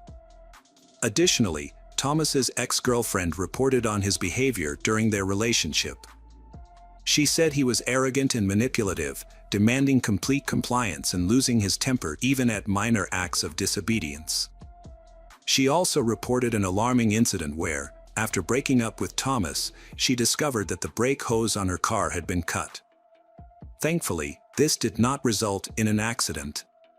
But she was unable to prove that Thomas was responsible, although she was convinced that he had done it. A third witness discovered a file on Thomas's computer containing a long list of wives along with disturbing content. Several witnesses described Thomas regularly watching videos depicting extreme violence, including murder and sexual assault. Psychiatrists evaluated Thomas and described him as having narcissistic personality traits, identifying Thomas as a sociopath lacking empathy for others. Despite this assessment, he was deemed sane. Despite the overwhelming evidence presented by the prosecution against Thomas, he pleaded not guilty to raping and murdering Mia and showed no remorse. However, Thomas accepted responsibility for improperly disposing of her body and dismembering her. He denied any involvement in the murder, claiming that she had died in an accident, but this explanation was unconvincing. Even if Mia had been seriously injured in the accident, he could have called for help, which would have proven his innocence. Instead, Thomas chose to dismember her body without attempting first aid, despite he knowing the necessary techniques. In June 2023, 38-year-old Thomas Thompson was convicted of murdering Mia Skadhoj-Stephen. He was also convicted of aggravated indecency with a body. The prosecutor asked for a life sentence, while Thomas's attorney argued for a reduced sentence. Ultimately, Thomas was sentenced to life in prison because he was deemed a threat to society. He will be eligible for parole after serving 10 years. Hi everyone, thanks for returning. Let's unravel another horrible case. The case of Mariana Jocelyn Baltira. Mariana Jocelyn Baltira was born on October 24, 2000, in Morelos, a city in the state of Mexico. She was the eldest of 2 children. Her mother, Syra, had a difficult time giving birth to she, as she was born much earlier than expected. At birth, she has very low weight, causing doctors to be concerned about her chances of survival, and they expressed this to her parents. Mariana spent her first 2 months in a hospital special ward for premature infants. Her mother prayed constantly for her recovery, and prayers were answered. Her condition improved rapidly, she gained weight, and by New Year's 2001, she was discharged home. So, the girl's parents celebrated the holiday with their daughter. While she grew up slim and beautiful, her health remained fragile from an early age. When Mariana was 4 years old, her family welcomed a second child, a baby boy named Bernardo. She adored her younger brother and helped her parents care for him from an early age. The 2 sisters were extremely close and almost inseparable. At the age of 6, Mariana was diagnosed with epilepsy, which required her to take regular medication to reduce the chances of seizures. Thanks to effective treatment and regular supervision from experts, her condition was well managed, allowing her to live a relatively normal life, much like other children her age. She pays great attention to health care, always follows a routine and takes medicine on time. Mariana draws very well and loved music. She was kind, sincere, and open-hearted. Everyone who knew her spoke highly of her. Despite this, she was very modest and shy, especially during her teenage years. She had only a few close friends, rarely went on dates, avoided parties, and hardly interacted with boys. She preferred spending time at home with her family. Petite and delicate, she looks much younger than her actual age. Although she is 16, she is often mistaken for being 13. Her care and love for animals is demonstrated by her regular care of homeless animals, feeding them, treating them, and finding them a safe home. While in high school, she dreamed of becoming a veterinarian to provide professional care to animals in need. Mariana's parents often described her as too naive and trusting. This made them worry that someone would take advantage of her innocence and harm her. The neighborhood where her family lived was generally peaceful, and most of the residents know each other. However, their street was lined with many shops employing migrant workers, often unofficially. Some of these workers even lived inside the shops because they lacked housing. Of course, among these workers there are those with criminal records. However, the shop owner sees no problem with these workers, as long as they perform their duties responsibly. About 50 meters from Mariana's house is a butcher shop where her parents often go to buy meat. The shop owner employed 4 workers, 2 locals who managed the sales and 2 outsiders who handled unloading, preparing the meat, and cleaning the shop. The outsiders lived in an attic on the shop's 2nd floor. As Mariana grew up, her parents occasionally asked her to do errands, such as buying meat at this butcher shop. There, she repeatedly encountered Juan Cruz Quintero Martinez, a handyman who lived on the 2nd floor. Just his appearance was enough to make her extremely scared. She often told her parents about this, describing his sinister gaze that made her blood run cold. However, he never approached or interacted with her, he only looked at her. Since there was no specific reason to accuse him, her parents decided it was best to not let her go to that store anymore. Instead, they began doing the shopping themselves. Then, one committed a minor theft, leading the store owner to fire him. From then on, no one heard from him for about a year. However, at the start of summer 2017, he showed up at the store again, asking his former employer for his job back. Surprisingly, he was rehired and moved back into the 2nd floor of the store. One day, Cyrus' niece was visiting their family. At that time, Mariana and her younger brother, Bernardo, were also at home because they have summer vacation. That morning, only Orlando, her father, had left the house around 9 a.m. Syra asked Mariana to go to the local supermarket to buy groceries for breakfast. Normally, she didn't let Mariana go out alone, but she thought her daughter was old enough to handle the task quickly and safely. It was bright outside, the streets were busy, and she believed nothing bad could possibly happen. Syra gave Mariana some money and asked her to buy milk, eggs, and vegetables. When little girl left the house, she wore an old t-shirt and pajama pants. The store was less than a few hundred meters away, so the trip to buy the groceries and return home in no more than 30 minutes. However, when an hour passed and little girl still hadn't returned, Syra became worried. She had left her phone at home, so Syra, holding her little niece in her arms, went out to search for her daughter.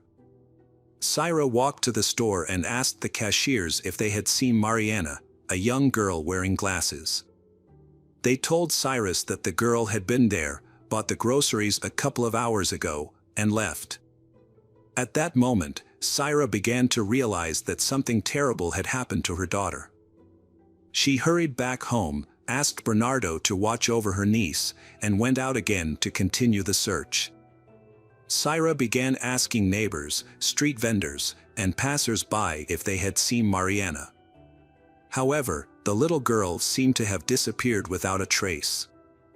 Immediately after that, Syra immediately contacted the police and called her husband, Orlando. He took a break from work and rushed home to help search for Mariana. By the time the police arrived, dozens of neighbors, along with relatives and friends of the Baltira family, joined the search for Mariana. They distributed flyers with her picture. Initially, police asked the parents if their daughter might have gone on a date, met a friend, or visited someone.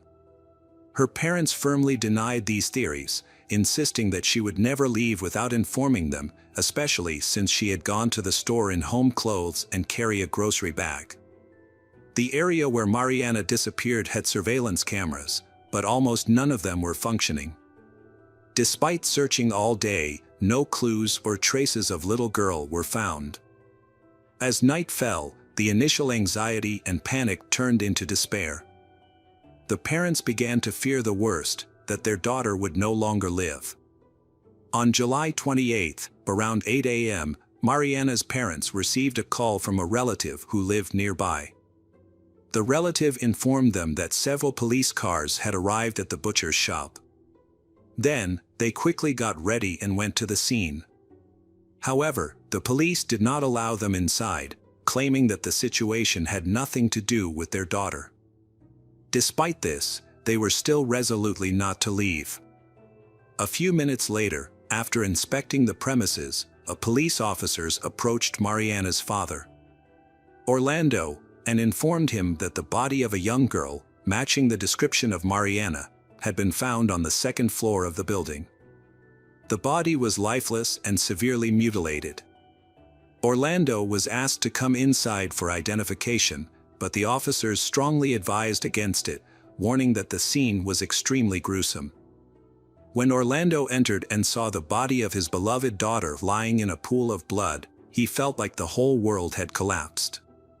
He was at a loss as to how to break the sad news to his wife, who was waiting outside. The cause of death was determined to be massive blood loss from a deep wound to the stomach. It was later discovered that the criminal had cut out the girl's stomach while she was still alive and left her to bleed to death. Experts concluded that Mariana died in the early hours of July 28, just hours before her body was discovered. This meant she had been alive for nearly 24 hours after her disappearance. During that time, the murderer continuously tortured the girl. Then he caused the wound that caused her death. The murder weapon was identified as a butcher knife, which was found on the floor near her body. The store owner discovered the horrific incident when he came to work in the morning. According to the butcher shop owner, every last Thursday of the month, the shop closes for cleaning.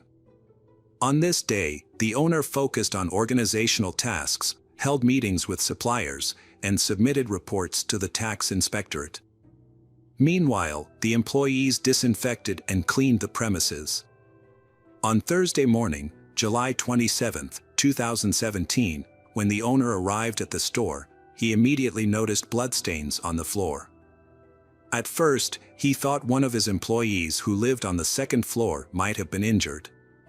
However, upon going upstairs, he was stunned to see his employee's belongings covered in blood, as well as a knife and the body of a young girl in a pool of blood.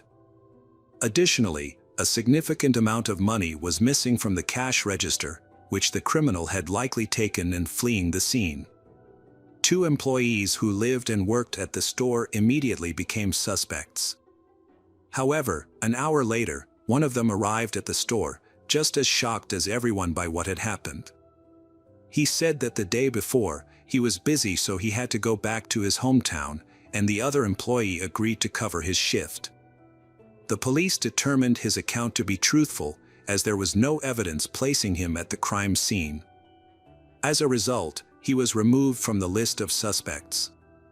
By that time, investigators had obtained CCTV footage from the supermarket where Mariana was shopping on the last day of her life. The footage showed little girl entering the store, followed a few minutes later by Juan Martinez, the butcher.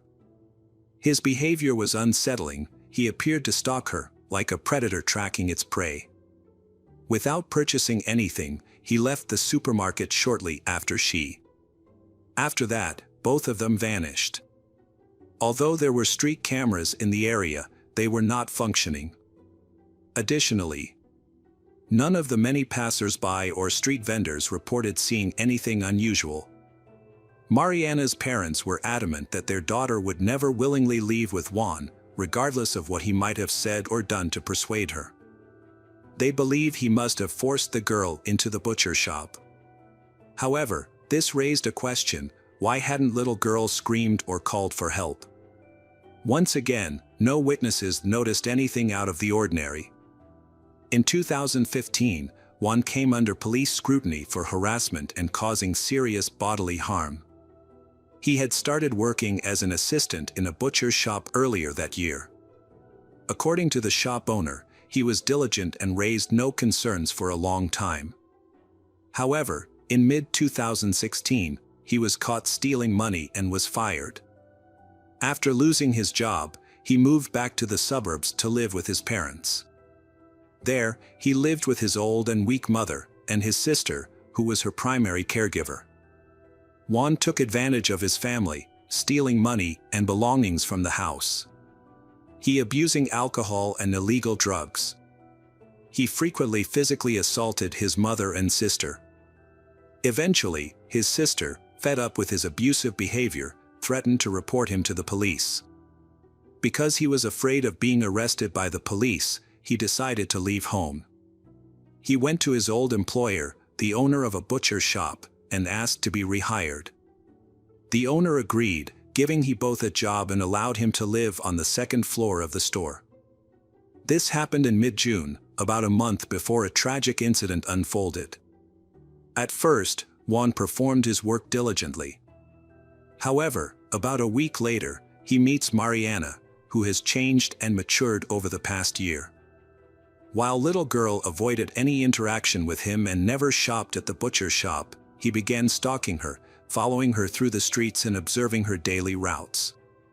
Another butcher, the who lives with Juan on the second floor, noticed his obsession with Mariana. Little did he know that Juan would soon commit a horrific crime. After Juan was identified as the sole suspect in the rape and murder of Mariana, all available resources were mobilized to find him. The police initially focused on his home, suspecting that his relatives might help him evade capture.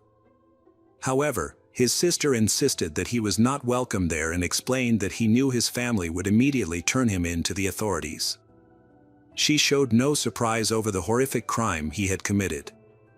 In fact, she revealed that he had previously raped their elderly mother and even attacked her with a knife, threatening to cut her open like a pig if she didn't give him money for drugs. Finding Juan was a top priority for the police because he was highly aggressive, cruel, and a serious threat to others. The money he stole from the cash register could have lasted him a long time, but no one knew what he might do next. Will he reoffend after killing Mariana? For an entire month, the police searched the Morelos area and nearby suburbs, believing he couldn't have gone far. However, over time, they still could not find he. Information about Mariana's murder quickly spread nationwide through the media, causing police forces across the country to simultaneously hunt for the cruel murderer.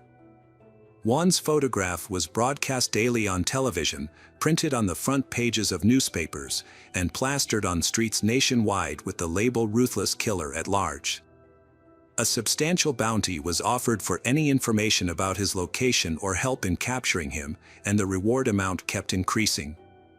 Yet, despite these efforts, the case made no progress. The search for Juan was very difficult. He had no contact with his family, no friends, no social media accounts, no mobile phone, and he didn't use credit cards. After 6 months of trying to locate him without any success, the reward for information about him was raised to about $250,000. Even so, there were no leads. Juan was finally captured in August 2019, 2 years after Mariana's murder. He was found nearly 1,000 kilometers away from the crime scene. In another state, thanks to an elderly woman who recognized him on the street. She noticed his suspicious behavior, as he constantly hid his face with a hood and sunglasses, and reported him to the police. She unaware that he was one of the most wanted criminals in Mexico. Juan was arrested right on the street, and to the surprise of the authorities, he did not resist. He calmly extended his hands, allowing officers to put handcuffs on him. The next day, after confirming his identity, the authorities transported him to Morelos, where the crime took place. He was placed in custody in a local prison while awaiting trial. In May 2022, 5 years after the tragic incident, the court sentenced Juan Cruz Quintero Martinez, who committed the murder and rape, to life in prison without parole. He must also pay approximately $49,000 in compensation for the damages he caused to Mariana's family. Mariana's parents and younger brother expressed that the arrest of her killer brought them great relief, as it ensured he could no longer harm other girls. However, they also acknowledged that no punishment, not even life imprisonment or restitution, could ease the pain in their hearts. Their beloved daughter and older sister was gone, and they would have to carry this sorrow for the rest of their lives. Welcome back, detectives. Let's dive into another horrible case. The case of Sarah Ludeman. Sarah Ludeman was born on December 7, 1990 in the United States. Her father, Charles, was a taxi driver, and her mother, Gay, was a surgeon. Although they were originally from New York, they moved to Florida in search of a better living environment. During her school years, Sarah faced ridicule from her classmates because of her weight, which had a significant impact on her psychological well-being. To cope with this, she turned to her father for support. From then on, she became very close to her father. She often sat next to him in a taxi, turned on the radio at high volume and sang along to country songs. Charles introduced her to new lessons, games, and concerts. Over time, Sarah became more confident, and during her high school years at Johns Hopkins in St. Petersburg, she made many friends. She graduated with excellent grades, and many teachers recognized her potential, predicting a bright future for her. Sarah was a bright and talented young woman who excelled in her studies and aspired to be a veterinarian. Her parents, Charles and Gay, were proud of her career choice as it reflected her deep kindness and compassion. While many of her friends were starting to date, Sarah found herself attracted only to unattainable figures, like famous musicians and athletes. By the age of 16, Sarah was content living her own life without the desire for romantic relationships. Very close to her, although they never met, was another girl her age named Rachel Wade. Rachel was born on February 27, 1990. Her family was a typical American middle-class family. Her mother worked as a teacher's assistant at an elementary school, and her father was a truck driver. Rachel was a quiet child who loved to play and have fun. Everything changed for Rachel when she entered her teenage years. At 15, she became withdrawn, moody, and frequently argued with her parents, particularly her mother. Misunderstandings arose for various reasons, such as Rachel's refusal to help with household chores or disagreements about her friends. When she was unhappy with something, she would run away. At first, her parents, Barry and Janet, searched for her on their own, but when Rachel began to disappear more frequently, they felt compelled to call in the police. They soon realized that Rachel's main problem was her desire to impress boys. She became obsessed with them, and when a boy showed interest in her, she would focus on him and ignore everything else. Rachel fell into a cycle of moving from one relationship to another. By the time she turned 17, her parents had lost all patience. They were exhausted from searching for her and trying to convince her to come home. Rachel became increasingly difficult to handle, even resorting to violence against her parents. During her last attempt to leave, she was open about her plans. She told Barry and Janet that she intended to move in with a guy named Javier Loboy. At that point, she was just a month away from her 17th birthday. Rachel's relationship with Javier ended abruptly. As expected, the police were called to their apartment several times due to arguments. When they broke up, Rachel wasn't too upset. She quickly found comfort with another friend of Javier's, Joshua Camacho.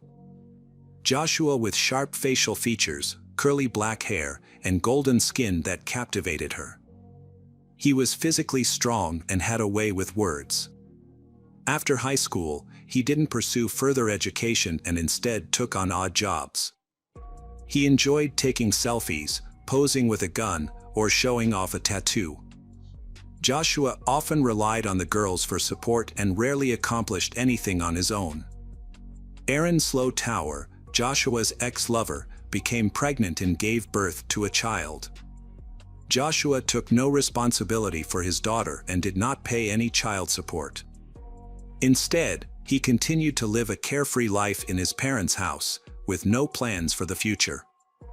Joshua had a knack for attracting new girls. However, he was very controlling and even argued with his girlfriend. Joshua dropped out of school and worked as a waiter, which helped him pay for his apartment. From the beginning, he tried to assert his dominance over Rachel, controlling her every move. Later they broke up several times, but each breakup only made Rachel love him more, and she was always the first to come back.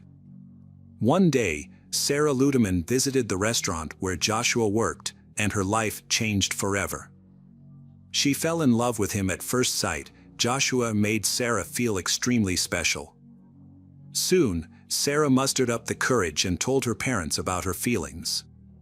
However, Charles and Gay doubted the sincerity of Joshua, who clearly loved no one but himself and only met gullible and naive girls who could easily believe his charming words.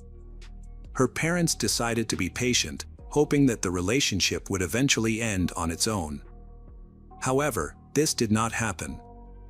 The teenage love story continued to develop. It got to the point where Sarah transferred to another school to be closer to Joshua. Although her parents disapproved of this decision, they held on to the hope that their daughter would eventually realize the truth and that things would return to normal.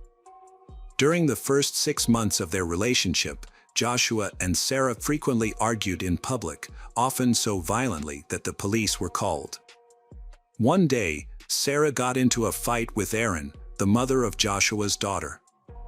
During the argument, Joshua became angry and punched Sarah in the face, but she did not press charges. It's unclear how he managed to manipulate all 3 women, but it seems the 3 girls' different schedules made it easier for Joshua to deceive. Sarah had to be home by 11 p.m. at the request of her parents, while Erin worked 2 jobs and was only free at night. Despite her jealousy and sometimes finding Joshua with other women, Erin always returned to him. Rachel, on the other hand, had a busy job but had her own apartment, where Joshua would sometimes stay.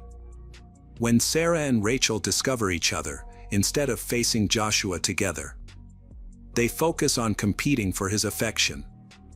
Their rivalry takes place primarily online through text messages and social media. Both girls are certain that they will win Joshua's heart, believing that he will eventually choose one of them. This leads to incidents such as slashed tires, broken mirrors, and street arguments. Their behavior worries their parents, who feel helpless and unsure of how to intervene. Conflict between Sarah and Rachel escalated from simple online arguments and minor issues to serious threats of violence. After Joshua and Sarah's trip to New York, Sarah posted photos of them together on MySpace, which greatly angered Rachel. On August 29, 2008, Rachel left an angry voice message for Sarah, threatening her life. In her message, Rachel not only expressed her anger, but also bragged about how financially independent and attractive she was. Sarah later saved these messages, possibly out of fear for her safety. Rachel had been texting Sarah all morning, bragging about her relationship with Joshua. Sarah's best friend Ashley had been encouraging her to get over Joshua for the past few months, reminding her that she deserved better, but Sarah never took her advice. During lunch, while the other students were in the cafeteria, Sarah cried in Ashley's arms. Ashley tried to cheer her up by suggesting that they go to the mall or the movies after school, but Sarah refused, insisting that she needed to talk to Joshua.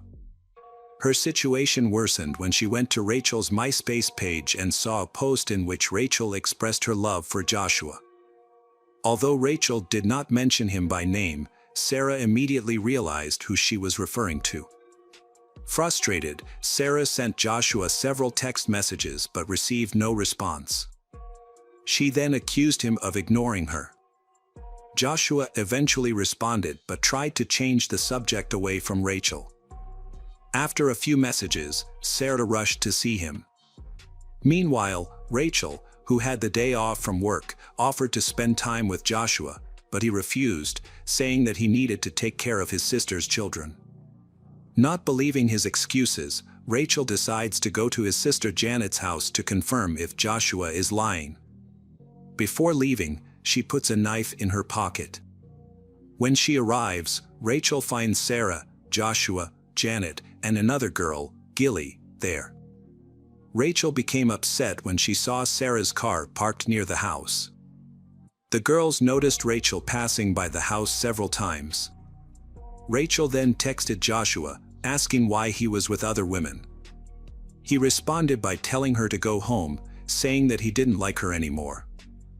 However, he only said this to reassure Sarah, as he was actually planning on seeing Rachel later. It was almost 11 o'clock, and Sarah knew she needed to go home, but she couldn't bring herself to leave, because Rachel had come downstairs and texted her, wanting to talk. Joshua and Sarah decided it was best to stay in the house and wait for the Rachel to leave. Sarah texted her parents to let them know she would be home late and came up with an excuse to avoid explaining Rachel's obsessive behavior. After midnight, Sarah prepared to go home because Rachel was no longer outside. Meanwhile, Janet and Gilly had asked for a ride to McDonald's, and Sarah felt safer going with them. Rachel went to visit her ex-boyfriend Javier. Meanwhile, Ashley, a friend of Sarah's, learned of Rachel's location and quickly informed Sarah. Without hesitation, Sarah, Janet, and Gilly went to where Rachel was. At that moment, Rachel began sending threatening messages, claiming that she would kill both Sarah and Joshua. She was standing on the street when Sarah's car slowed down nearby. Sarah, Janet, and Gilly got out of the car and ran towards Rachel. Taking advantage of the opportunity, Rachel pulled a knife from her pocket and attacked Sarah, stabbing her twice in the chest. Sarah collapsed, bleeding from a severe wound. Despite her condition, she managed to contact Joshua and explain what had happened. Joshua quickly rushed to Sarah's house to inform her parents. When Charles heard about the tragedy, he rushed to the scene. Meanwhile, Rachel's ex-lover Javier was on the phone with an emergency worker and tried to tear his shirt to stop Sarah's bleeding. Rachel went to a bench, sat down, and threw the knife away. Sarah was taken to the hospital. An hour later, at approximately 3 a.m. on April 15, 2009, Sarah died. The investigation was quick. Joshua and several witnesses testified that Rachel attacked Sarah with a knife. When questioned about why she brought a weapon, Rachel claimed it was for self-defense. At that time, she was unaware of the severity of the wounds she had inflicted on Sarah.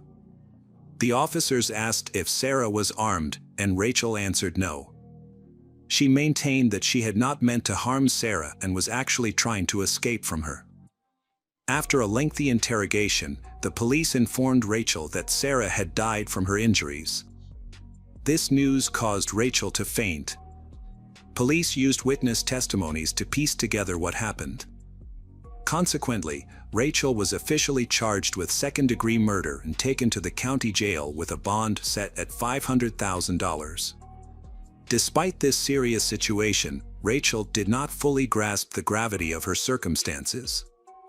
This was evident in her phone conversations with friends and family, where she frequently discussed her plans for life after her release, firmly believing that the jury would support her. The trial started on July 20, 2010. The prosecution argued that the intense and hostile dynamics within the love triangle were the motive for Sarah's murder. They highlighted that Rachel had been threatening Sarah on social media prior to the crime, claiming that Rachel's attack was so brutal that the knife blade was bent during the assault. The defense pointed out that Sarah was physically larger than Rachel, emphasizing that Rachel acted in self-defense in a dangerous situation where there were multiple girls present. Witnesses from that night, Janet, Gilly, gave their accounts. Janet and Gilly confirmed that they heard Rachel threaten to kill both Sarah and Joshua. Prosecutors presented a recording of the 911 call from that night. In addition, recordings from 2008 and text messages saved by Sarah were introduced into evidence and played a key role in determining the outcome of the case. The jury, which reached its verdict in just 2 hours, found 20-year-old Rachel Wade guilty of second-degree murder. During her trial, she received a 27-year prison sentence, with the possibility of parole after 20 years for good behavior. Rachel was then sent to a women's correctional facility to serve her sentence. Joshua, who was in Florida, left the state. Some believe he went to New York to visit relatives and avoid media scrutiny, while others think he returned to Florida to reconcile with Aaron. In 2011, Rachel, who was in prison, agreed to an interview. She expressed remorse for the events that occurred and wished she could go back in time and make different choices. Welcome back to our channel. Today we will explore a new case. A successful man, whose career began with a business background, suddenly fell into the abyss of crime when he plotted to harm the wife he once loved. The Dino Guglielmelli case is not only a story of family conflict, but also exposes the dark side of relationships marked by power and manipulation. When love turns to hate, the level of despair a person can endure is astonishing. This case reveals a dark aspect of the human soul that no one expected. Let's explore the dangerous developments behind the story of Dino. Millionaire Dino Guglielmelli and model Monica Olson were an attractive and extravagant couple, seemingly well-matched in personality. Their marriage lasted 9 years, but as their feelings for each other diminished, they decided to divorce. Monica Olson was born in 1981 in a small town in Canada. She came from a respectable and educated family and had aspirations of becoming a model from a young age. As a teenager, she frequently attended auditions, appeared in advertisements, and participated in fashion shows. Monica was not only photogenic, but also intelligent, holding a master's degree in international finance and speaking 7 languages. She worked diligently to succeed in the modeling industry, first moving to New York and eventually to Los Angeles to pursue acting. In the early 20s, Monica had a small role in the film Chick Where to Meet Moms. During the summer of 2003 in Los Angeles, 42-year-old millionaire Dino Guglielmelli met 20-year-old Monica. Dino was captivated by Monica's beauty and sought a serious relationship with her. Dino was born in 1961 in Washington State and grew up in a large, close-knit family with 6 siblings. He began working at a young age, helping his parents on their farm. He had a passion for music and dreamed of starting his own rock band. Eventually, he dropped out of college and moved to Los Angeles to pursue his dream of becoming a rock star. However, his music career did not bring in much money. At 20, Dino took a job as a cleaner at a waste disposal plant. Over the next 10 years, he worked his way up from cleaner to office manager and then to manager. In his spare time, Dino studied business and aimed to start his own venture. At 30, he launched a company that produced food additives and organic cosmetics.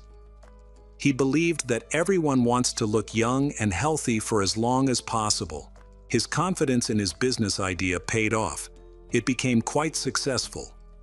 At its peak, Dino's company operated 4 factories, employed around 300 people, and generated approximately $48 million in annual revenue.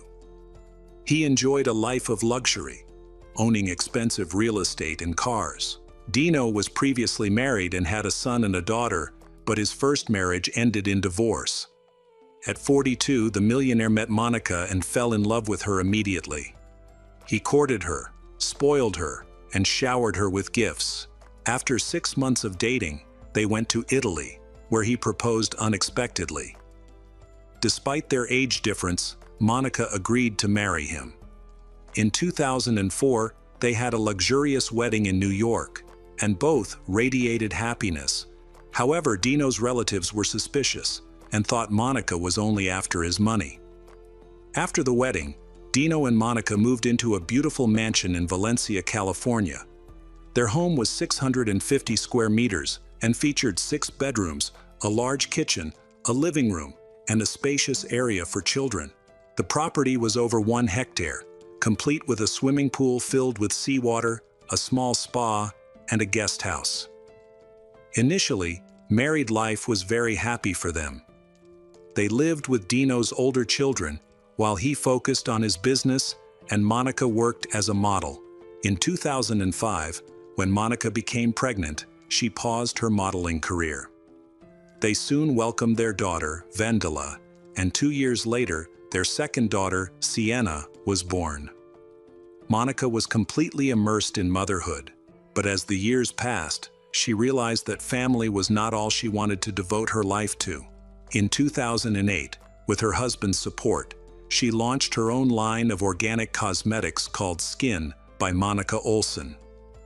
She also began to gradually return to her modeling and acting career, hiring a nanny to help care for her children in their luxurious home. By 2011, Monica's career took off. She frequently traveled to Hollywood for filming, flew to New York, and worked with top designers in Milan. Often she returned home late at night when her daughters were already asleep and left early in the morning for filming again. During this time, Monica's cosmetics line became very popular, and two major retail chains agreed to feature her products in their stores. Monica's friend admitted that she wanted to become more financially independent and not depend on her millionaire husband, Dino.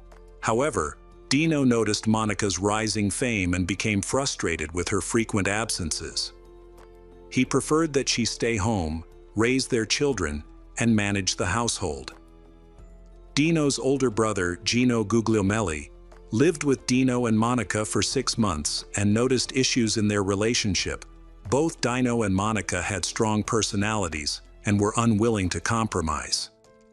Dino didn't want Monica to take part in photo shoots and started to control her, which made him increasingly domineering and aggressive. Eventually, Monica, who owned the company, decided to shut it down, leading to a halt in the supply of their organic cosmetics to stores. Dino also quit his job and increasingly spent time in clubs. By the time he turned 50, he fulfilled a childhood dream by forming his own rock band as the lead vocalist. He dyed his hair black and started wearing nail polish. He told Monica that this was his way of expressing himself and that she shouldn't be afraid, but his new look frightened her. Monica confided in her friends that his behavior had become erratic. One day, Dino fired the nanny who was very much loved by his daughters.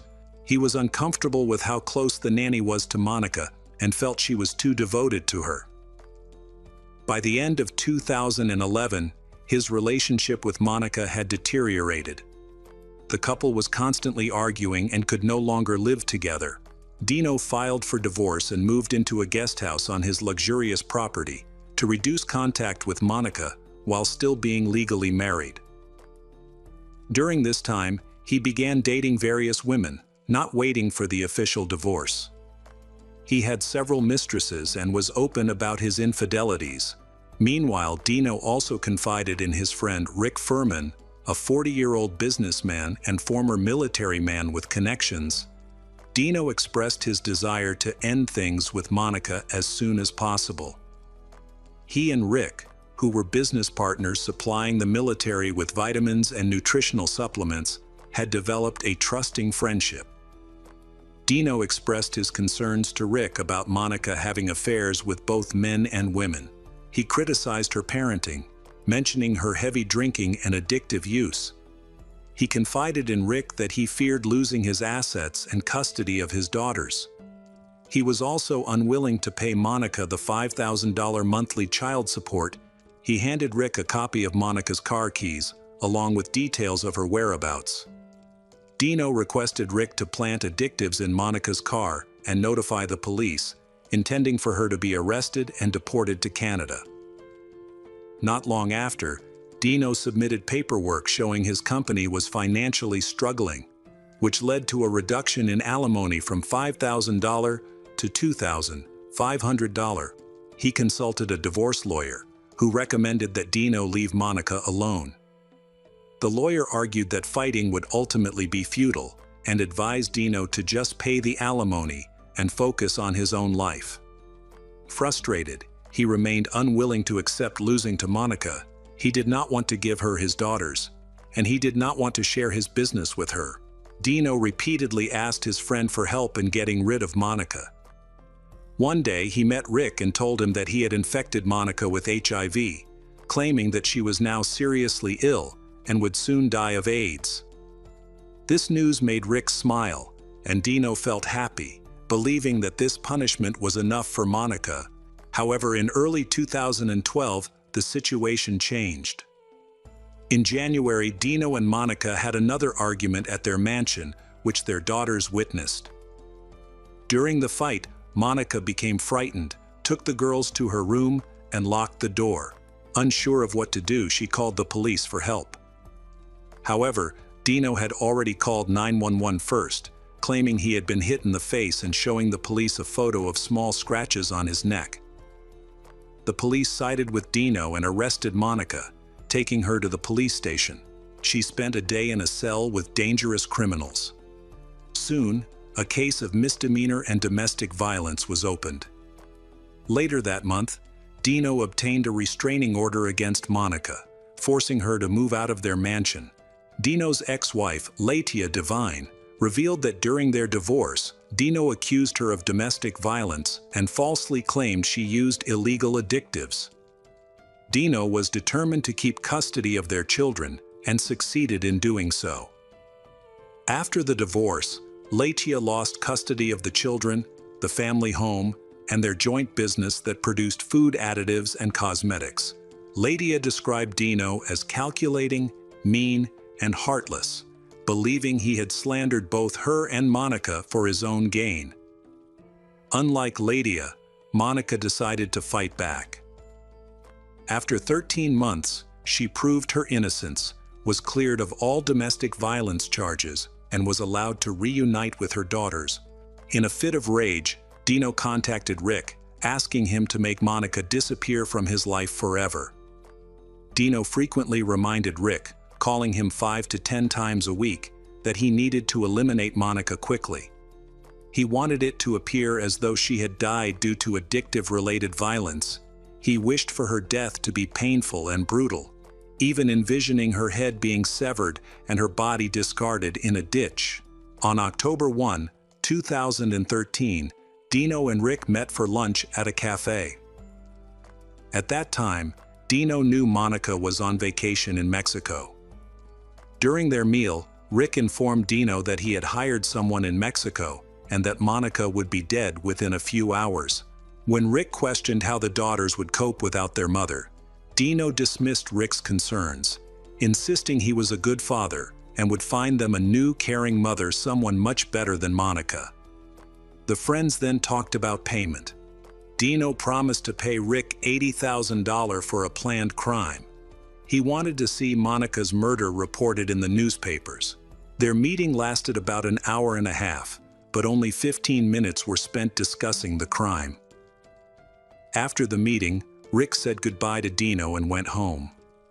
However, Rick knew that Dino would never read about Monica's death in the newspapers because he had already contacted the police. Their entire conversation in the cafe was recorded on a dictaphone that Rick had hidden under the table. Additionally, there were undercover police officers at other tables in the cafe watching them closely. Monica was thankful to Rick for not killing her. She had been hiding in a hotel in California, waiting for Dino to be arrested. On October 52, 2015, Dino was arrested at his luxurious mansion in Valencia, in front of his daughters. He was charged with attempted murder. Dino denied the charges, claiming that Rick had set him up to take over his business. He accused Rick of wanting to kill Monica so she wouldn't interfere with their business dealings, stating that Rick often complained about Monica trying to terminate their contracts with the military. While Dino was in prison, he offered a cellmate money to meet Rick. When Rick learned of this, he became scared and decided to leave California and hide. Prosecutors also discovered that Dino had secretly transferred $4.5 million abroad and was planning to escape the country with his children, but his plans fell through. As a result, he was moved to solitary confinement and prohibited from using a mobile phone. Regarding Rick Furman, the authorities was revealed during the investigation that he had served only 1 year in the Army and had a troubled military career. He was wounded and subsequently demobilized. There were some unusual aspects related to Rick in the case. For instance, the authorities was found that Rick had deceived Dino multiple times by claiming they had signed a military contract for food supplement supplies. Rick admitted to forging a signature to convince Dino that a significant commercial deal was forthcoming, hoping to distract him from negative thoughts and lift his spirits. Fortunately for Monica, Rick did not harm her. He tricked Dino into believing that this would make Dino leave Monica alone and calm down. Prosecutors thought that Dino and Rick were a bad match. They had done business together and had been friends for a long time. The judge described Rick as a chameleon. Although there were suspicions that Rick was a fraud, he was not charged with any crimes. When Dino's trial began, he continued to deny his guilt, claiming he was the victim in this situation. According to Dino, his only mistake was working too hard and trusting his friend, who turned out to be a traitor. The judge offered Dino a plea deal. Facing the possibility of life in prison, he could significantly shorten his sentence by accepting responsibility. Dino agreed and pleaded guilty to attempted second-degree murder, explaining that he could not refuse the deal because of his mother's request. In 2014, Dino Guglielmelli was convicted and received a 9-year prison sentence. Monica was dissatisfied with this outcome, stating that her life was worth more. During the court proceedings, she expressed, "The mere intent to kill is already a crime. What if I try to shoot someone but miss by half an inch? Am I still a criminal, or does the missed shot make me less guilty? Did Dino become less of a criminal because Rick intervened?" After the verdict, Monica officially divorced Dino. She realized that her primary focus now was raising their daughters, Vendela and Sienna. Following their divorce, Monica inherited a mansion in Valencia from Dino. However, she felt unsafe living in such luxury and was anxious about every little noise.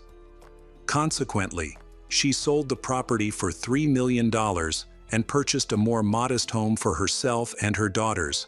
Monica attempted to restart her cosmetics business, but it was not successful. She feels that without the turmoil caused by Dino, she could have achieved a brilliant career and true success. Dino's company, Creations Garden, was sold at auction, and the proceeds were used to pay off debts. Dino served his prison sentence in California and was released in 2021. The end of the Dino Guglielmelli case is a cautionary tale of the dire consequences of ambition and immorality.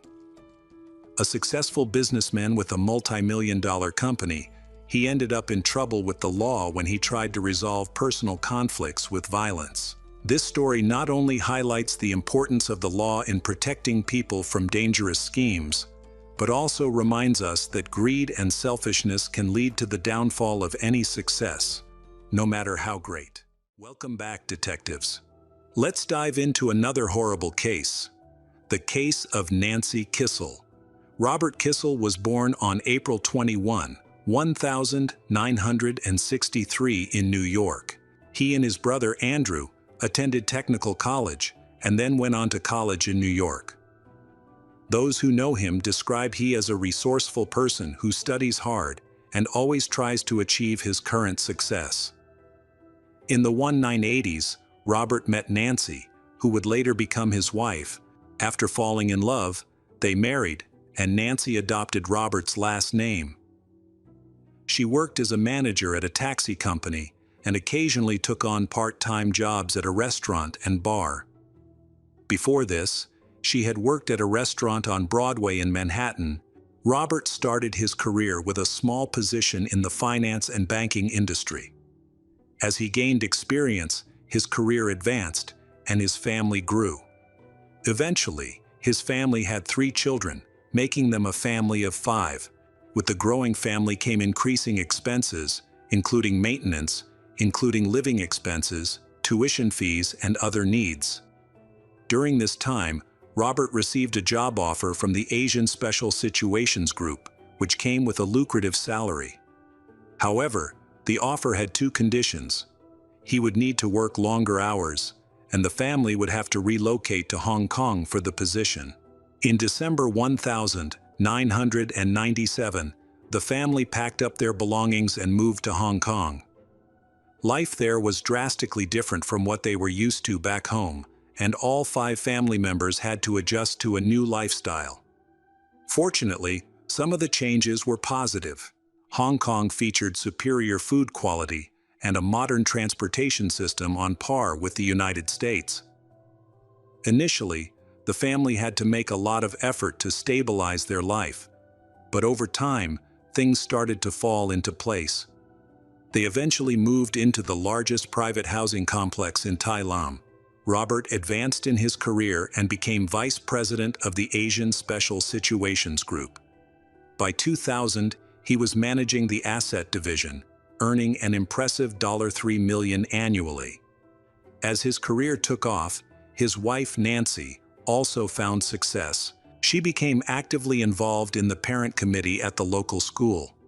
The two were considered a high-profile, high-powered couple. Although they appear perfect on the outside, they are still facing problems in their marriage. The happy image they presented to the public was a facade that hid the real problems behind. Since the family moved to Hong Kong, Robert began drinking heavily and sometimes to excess. He was also said to have used illegal drugs. Although these allegations have never been verified, Nancy later insisted that they were true. Despite facing these problems, their family still sticks together. Throughout their time in Hong Kong, their friends never suspected that anything was wrong. Financially, the Kissel family was very well off. They owned a luxury apartment in a prestigious area of Hong Kong with a park view, as well as a beautiful country house in the US. Since Robert held an important position at his company and couldn't leave his job, it was decided that Nancy would take the children to the US. Nancy moved to their spacious country house, which was not fully equipped for long-term living. Given their wealth, the family decided to renovate and expand the house. So Nancy began the construction process by ordering the necessary equipment and hiring workers. While the home was being renovated, Nancy noticed a man working at her house. His name was Michael, an electrician living in the Vermont area. He had been married twice and was financially unstable, a far cry from her husband Robert, who was earning over $3 million a year. However, for Nancy, money was not the main reason she was attracted to Michael. Perhaps Michael's peaceful lifestyle gave Nancy what she was missing. Robert, however, began to suspect that something was amiss. As an intelligent and observant person, he noticed changes in Nancy's behavior, but the distance between them made it difficult for him to confirm his doubts. As the months passed, Nancy and Michael grew closer. He eventually hired a private detective to keep an eye on Nancy, and after a few weeks, his suspicions were confirmed. She and Michael were spending a significant amount of time together. In the summer of 2003, Robert pleaded with Nancy and the children to return to Hong Kong, hoping to salvage their marriage. However, she continued her secret relationship with Michael. Despite being in Hong Kong, she maintained their relationship over the phone. When the family returned to the US temporarily for Robert's medical procedure, she even met Michael at a hotel, while her husband Robert was in surgery. As time passed, the relationship between Nancy and Robert continued to decline. They put on a happy face in public, but their arguments were intense and frequent. He becomes increasingly disappointed in her, who is now happy with Michael. Their marriage became unstable, and it was clear that things would come to a head soon. On November 2, 2003, the Kissel family was at home, in their Hong Kong apartment. It was a weekend, so the kids were home from school and had a friend over. As the evening approached, the friend's father, Nick, stopped by to pick her up. Nancy made strawberry milkshakes for everyone, and they all enjoyed them together before Nick left. At that moment, Nick had no idea it was the last time he would see Robert alive. Robert, a hard-working employee, had a critical online work call scheduled for the weekend. Despite weeks of preparation, he failed to join the call, leaving his colleagues worried. The next day, he didn't show up to work.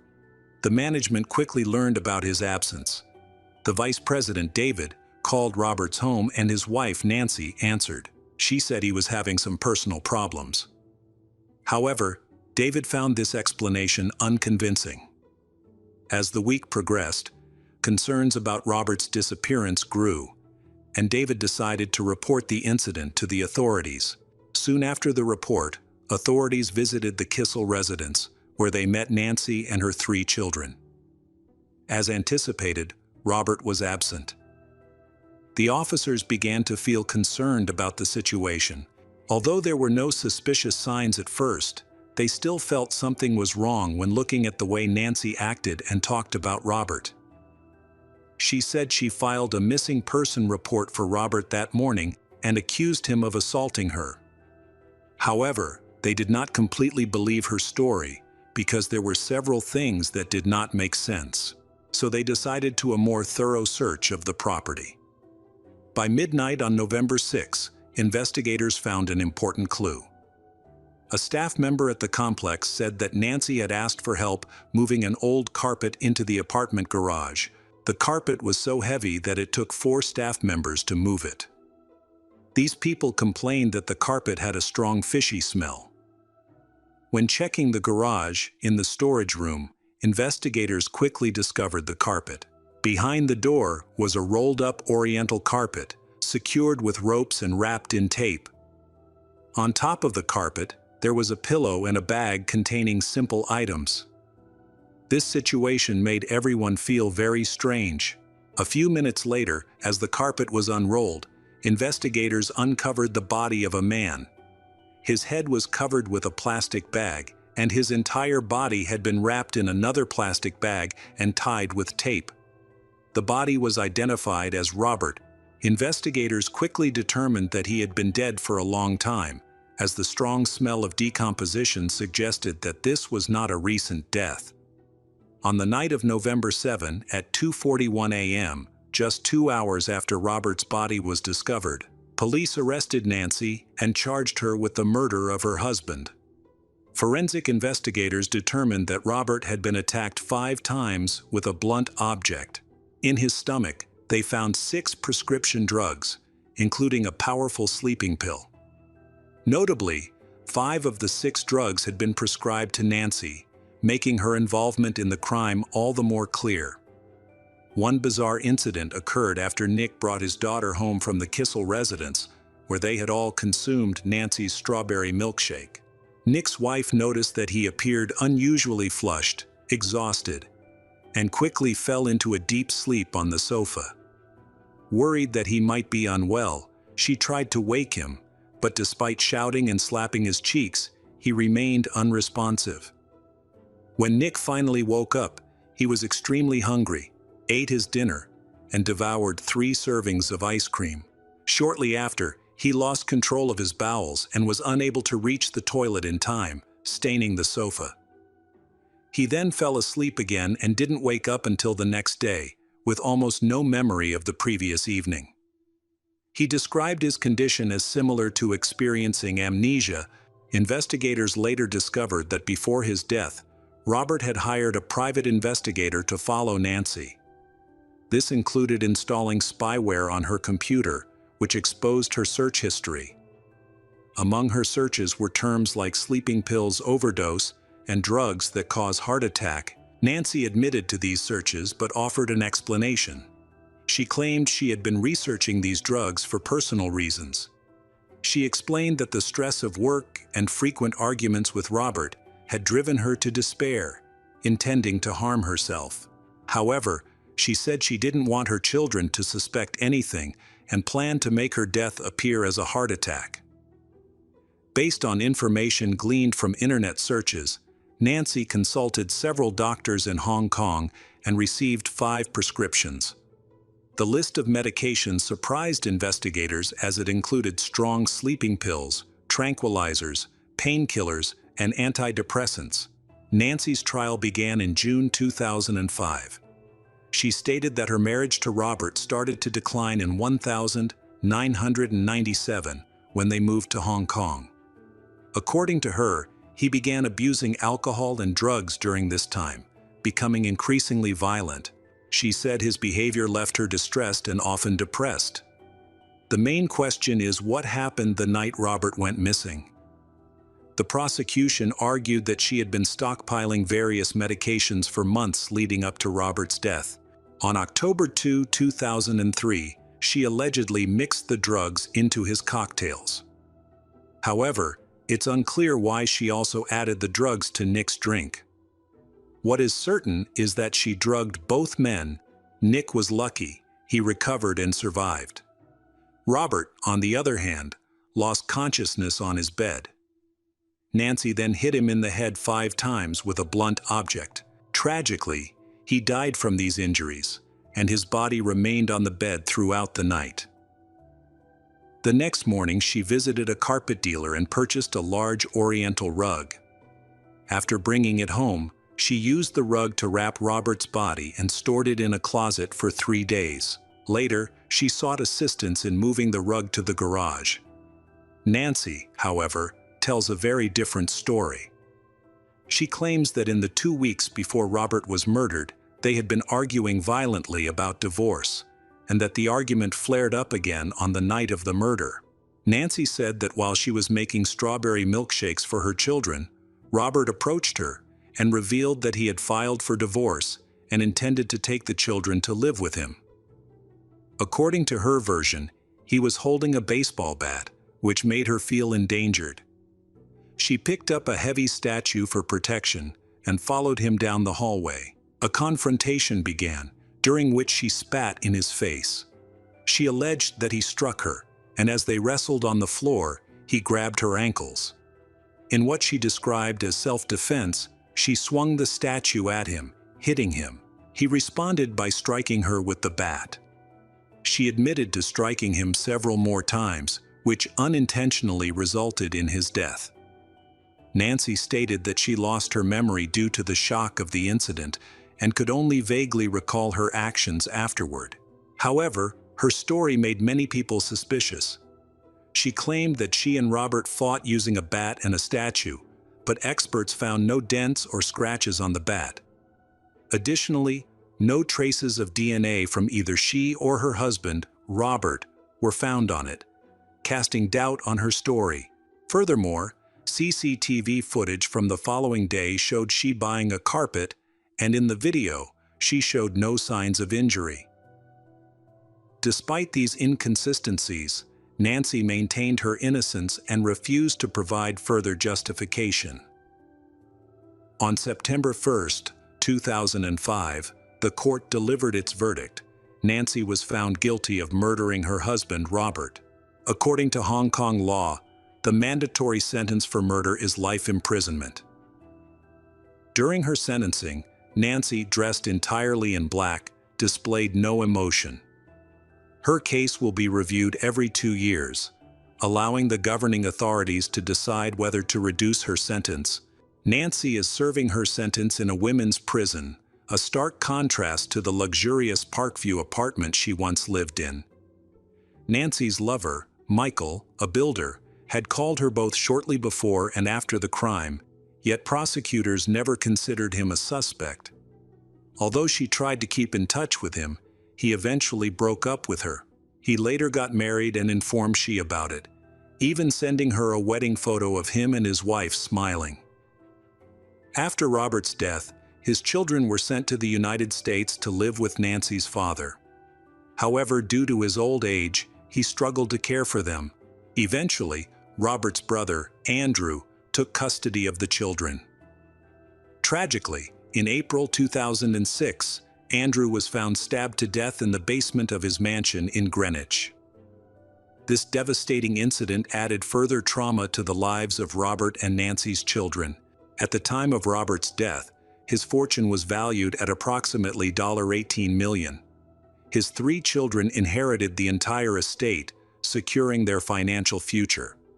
However, this wealth came at an immense cost. The loss of both their parents. Nancy lost all her appeals and remains in prison to this day, likely to spend the rest of her life behind bars. Michael is alive and well, living far away from Nancy. the woman who took the life of her husband and the father of her 3 children. Nancy had fallen out of love with Robert, and the pressures of her life, along with her unhappiness in the marriage, have driven her to seek comfort in her lover, Michael. However, none of this justifies the extreme actions she ultimately chose. It is said that Robert offered Nancy half of his assets in the dispute, but she refused and wanted the whole thing, and did not need he in her life. Her selfish and cruel decisions have now left her in prison, separated from Robert, her children, his fortune, and her lover. Welcome back to our channel. Today we will explore a new case. The case of Robin Doan. This story takes place on a remote farm in a small town called Pampa in Texas, USA. 10-year-old Robin Doan was the daughter of Michelle Conrad. She lived with Michelle, her stepfather, Brian Conrad, and her older brother Zach. The family owned a farmhouse in the area, where Brian successfully managed a farming business. The children were raised in a peaceful rural environment. After divorcing the children's biological father, Michelle met Brian, a kind and pleasant man who quickly formed a strong bond with her children. Life improved for Michelle, and she eventually married Brian. The family had been living happily together for several years. By September 2005, Michelle was 6 months pregnant, and the whole family was eagerly anticipating the arrival of the baby. Brian, in particular, was thrilled at the thought of becoming a father. Meanwhile, Robin, a determined and resourceful 10-year-old, was living the typical life of a schoolgirl. She shared close relationships with her mother, brother, stepfather, and even her biological father, who occasionally visited her. Robin also spent some summers with her biological dad.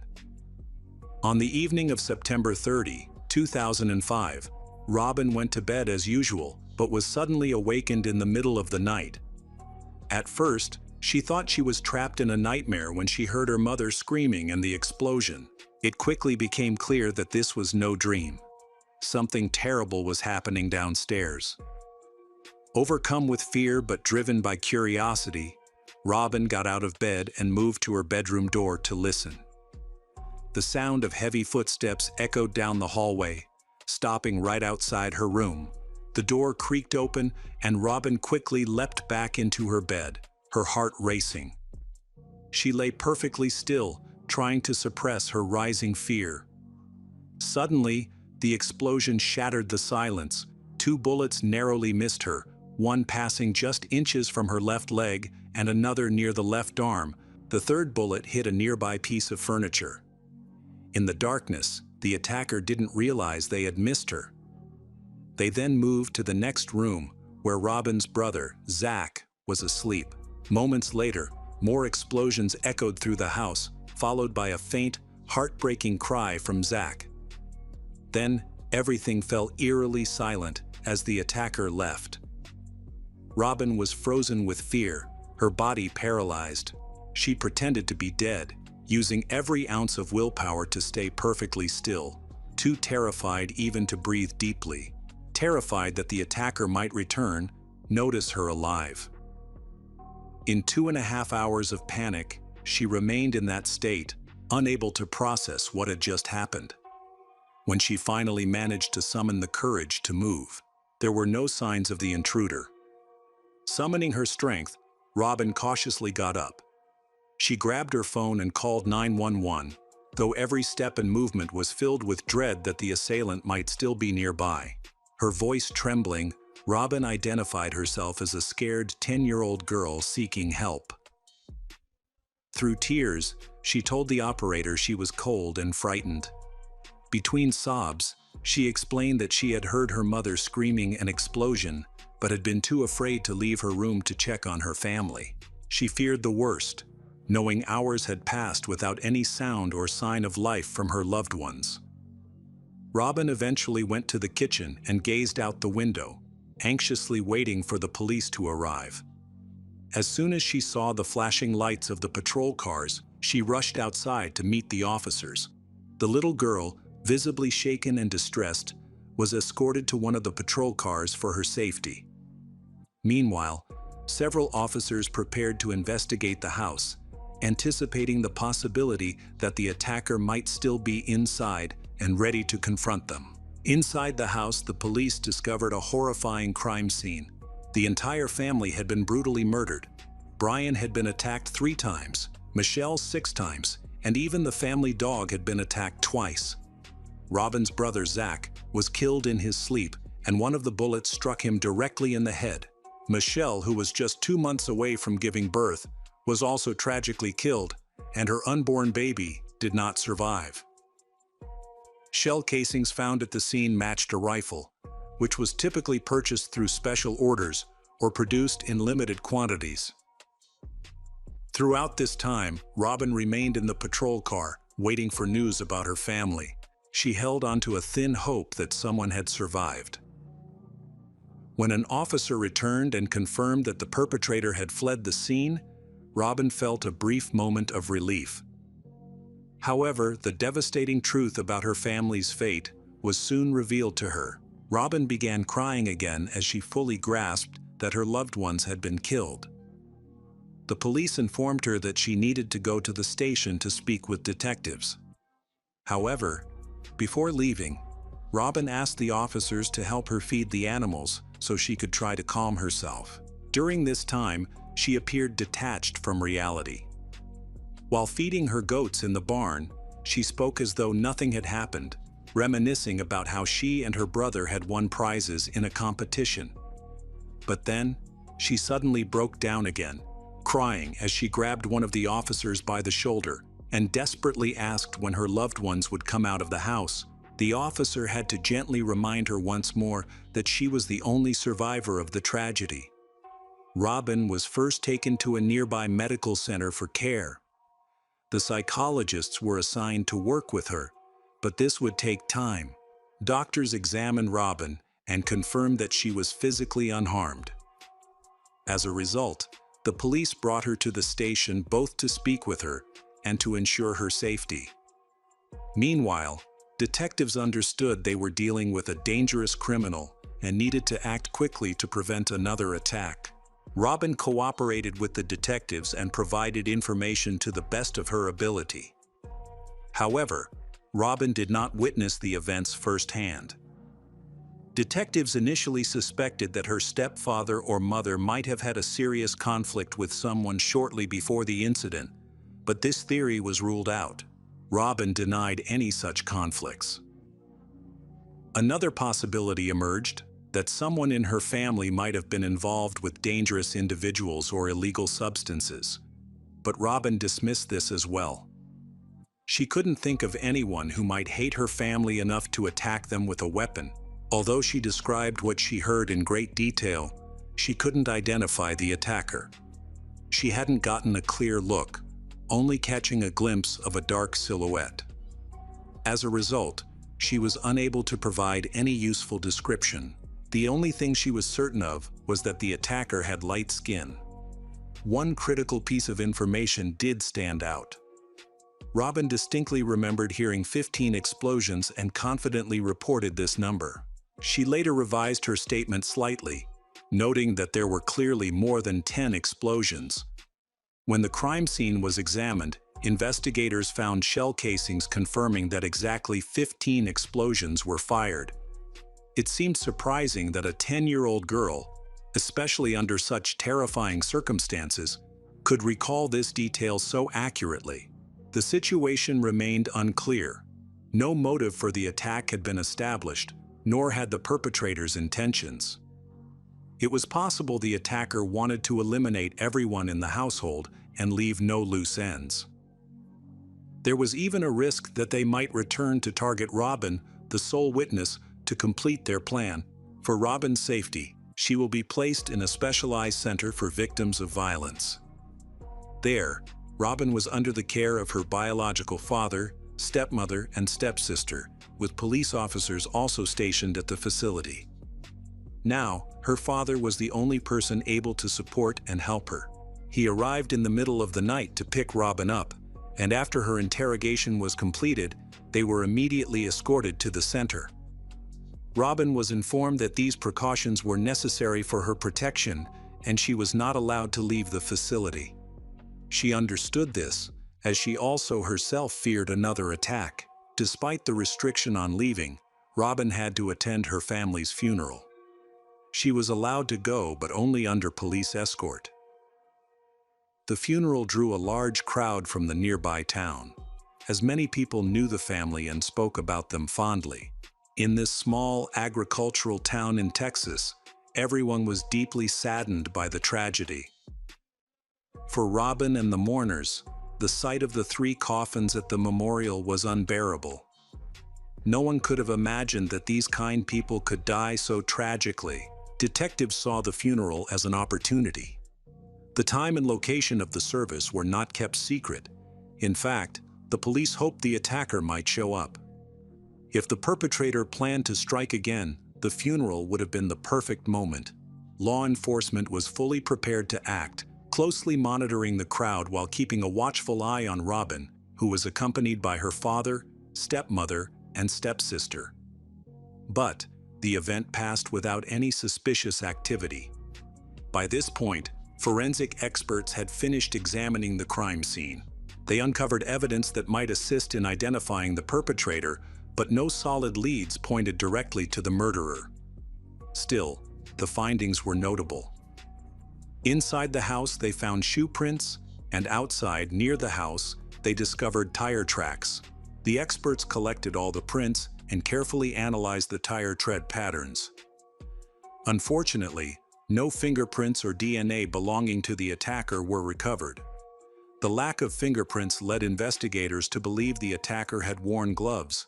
The only blood found at the scene was that of the victims, suggesting the perpetrator was uninjured. It seemed the family was caught off guard and had no opportunity to resist or fight back. The back door of the house had been forced open, indicating a break-in. However, despite the presence of valuable items, including a wallet with cash, nothing was stolen from the home. Detectives determined that robbery was not the motive behind the attack. The assailant's behavior didn't match that of someone acting impulsively or under the influence of banned substances or alcohol. Instead, the killer acted with intention and precision, methodically eliminating the family members one by one. The police thoroughly investigated of Brian, Michelle, and Zach, but found no suspicions. No one had a motive, and everyone appeared to be kind, peaceful, and conflict-averse. Robin's biological father had been with his family in a nearby town, and his wife confirmed he was home asleep that night. Eventually, all leads came to a standstill, as no one in the family's circle seemed to fit the profile of a suspect.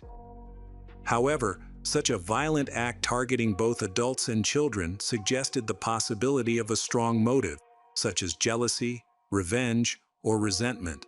The day before Robin's family was murdered, in the small town of Pineville, Missouri, relatives of the McCool family have attempted to contact them without success.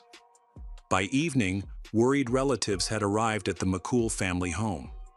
To their shock, the house was empty and surrounded by police tape.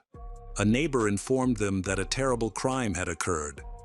The night before, Orly McCool and Dawn McCool were killed by an unidentified attacker. At that time, forensic investigators were still processing the scene. They also questioned the relatives who arrived, but no one could provide any helpful information about a possible suspect. Inside the house, investigators found some unusual shell casings of an uncommon caliber, rare and difficult to obtain in the U.S. The following day, another incident in the same area provided a key lead. A local resident, Mr. King, returned to his home after being away for several days on a work trip. He discovered that his house had been broken into. His weapon safes had been forced open and emptied. Among the stolen items was a rare firearm in the U.S. along with ammunition. This strongly suggested a connection between the burglary and the murder of the McCool family. The assailant had likely stolen the weapon from King before committing the crime. Mr. King was thoroughly investigated, but he had a solid alibi. He was out of town at the time of the attack. However, several members of his family could have had access to the weapon. Among them, one person stood out: Levi King, the son of King. Levi was on the run, and family members suspected he was connected to the McCool murders. Thanks to Mr. King's report, detectives had a photo of the suspected killer. At just 20 years old, Levi was already well known to authorities due to his criminal history, which included serving time for burglary. A few years earlier, Levi had broken into a neighbor's house, stolen valuables, and set the property on fire. For this crime, he was sentenced to 4 years in prison. Just weeks earlier, Levi had been scheduled for transfer to another correctional facility. Desperate for freedom, he escaped during the transfer. Authorities in Missouri were certain Levi was extremely dangerous, armed, and ready to use his weapons at any time. Citizens were alerted through the media, and people were advised not to approach Levi if they encountered him, but to immediately contact law enforcement. Meanwhile, relatives of the McCool family reported several items stolen, including their Dodge Dakota pickup truck. The truck's details were entered into a police database, and a warrant was issued for Levi King's arrest in connection with the crime at the McCool residence. Although Levi King did not know any of the victims personally, he was on the run and needed resources, particularly a vehicle, to leave the state. Eventually, a suspicious young man was stopped by Border Patrol in El Paso, Texas, near the Mexican border, likely attempting to flee the country. During the stop, the young man calmly admitted to having a weapon in his trunk. This led to a more detailed search. During the investigation, they discovered that the pickup truck he was driving was the McCool family's stolen vehicle. Levi was taken to the police station for further investigation. Law enforcement officers decided to question Levi further, and from the start, his behavior seemed odd. Within just 15 minutes of talking to detectives, Levi confessed to the double murder of Orly and Dawn McCool. Levi admitted he couldn't explain why he committed the murders. He said he broke into a random house on the outskirts of town to steal a car, driven only by an overwhelming and uncontrollable desire to kill. When Levi entered the house, he was unexpectedly noticed. A door opened, and a woman appeared, politely asking what he wanted. Levi claimed he was startled and panicked, so he grabbed his weapon and attacked her. Hearing the noise, a man came to investigate, and Levi, paralyzed by fear, also attacked him. After the killings, Levi fled in the pickup truck. Levi was soon extradited to Missouri, where local law enforcement questioned him further. During the interrogation, Levi once again confessed to the murders. Levi made an even more shocking confession. He admitted to murdering the Robin family in Texas. His confession matched evidence from the crime scene of the Robin family's triple murder, including matching shell casings found at both crime scenes.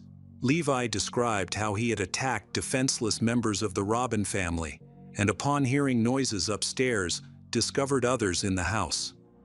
Among them was Robin, who awoke to the explosion. Driven by uncontrollable bloodlust, the killer showed no regard for the victims' ages. Levi went upstairs, entered the bedrooms, and attacked the occupants in their beds to eliminate any witnesses. After committing these horrific acts, Levi fled the scene. After Levi confessed to the crimes, the police quickly contacted their colleagues in Texas to verify the details he had provided. Once again, his account aligned with the evidence. With this confirmation, Robin was finally able to feel some relief. She had been under immense stress for days, unable to sleep. The next day, investigators from Texas arrived to take Levi into custody. During the transfer, showing no remorse, Levi openly described his emotional state before, during, and after the murders. He admitted that the feelings he experienced during the murders were more intense and pleasurable than any banned substance. Even hours after committing the killings, he claimed he could still smell gunpowder, which gave him a sense of euphoria. In a formal video-recorded statement, he detailed his actions, starting with the murder of the McCool family. Levi explained that his urge to kill coincided with his need for a vehicle to escape toward the Mexican border. Along the way, he felt another uncontrollable desire to kill and randomly chose the isolated home of the Robin family as his next target. Levi admitted that he did not know any of his victims, including the McCools or the Robins. Realizing the severity of his crimes, he understood he was now facing the death penalty. In an attempt to avoid this, he fled toward Mexico, hoping to disappear. In Missouri, Levi was charged with the double murder of the McCool family. Following his lawyer's advice, he accepted a plea deal to avoid the death penalty and was sentenced to 2 consecutive life terms without the possibility of parole. At the same time, hearings for the triple murder and attempted murder in Texas were approaching. Unlike in Missouri, Texas prosecutors took a firmer stance, refusing to rule out the death penalty or consider any plea agreements from the defense. The prosecutor was confident in securing a conviction that would ensure Levi could no longer pose a threat to society. However, death penalty cases often involve lengthy trials and require extensive preparation. Levi spent several years in jail without bail while awaiting trial in Texas. By the time the trial began, Robin, the sole survivor of the Texas attack, was over 14 years old. The hearings took place just before her birthday. On the eve of her 15th birthday, Robin was furious as she realized how senseless and brutal Levi's attack on her family had been. He had no motive and acted purely out of a desire to kill. Understandably, she strongly advocated for him to receive the death penalty. However, Levi's lawyer fought to save his client from execution. Opinions were divided. Some believed Levi did not deserve to live, while others argued that life imprisonment without parole was a harsher and more fitting punishment for his crimes. The defense attorney sought to present Levi King as a more sympathetic figure to influence the jury's decision. He emphasized that Levi had struggled with bipolar disorder since adolescence. Over the years, he had also been diagnosed with depression, psychosis, and schizophrenia. Levi was one of 7 children in a family where he reportedly received little to no love or care. His antisocial behavior was linked to an abusive, alcoholic father and a neglectful, indifferent mother. From as early as elementary school, Levi engaged in troubling acts, including arson, substance abuse, and killing animals for amusement. These behaviors seemed to reflect the dysfunctional environment he grew up in. Levi's abusive father was the first to frequently harm him and expose him to alcohol and banned substances. When police visited Levi's home, they were shocked by what they found. One wall was covered with ceremonial knives, swords, and weapons. Strangely, despite often struggling to afford food, Levi always managed to buy ammunition and weapons. Levi's obsession with violence contradicted the defense's claim that he was a good person, shaped by an adverse childhood and environment. The prosecution painted a different picture, portraying Levi King as a predator waiting for his chance to strike.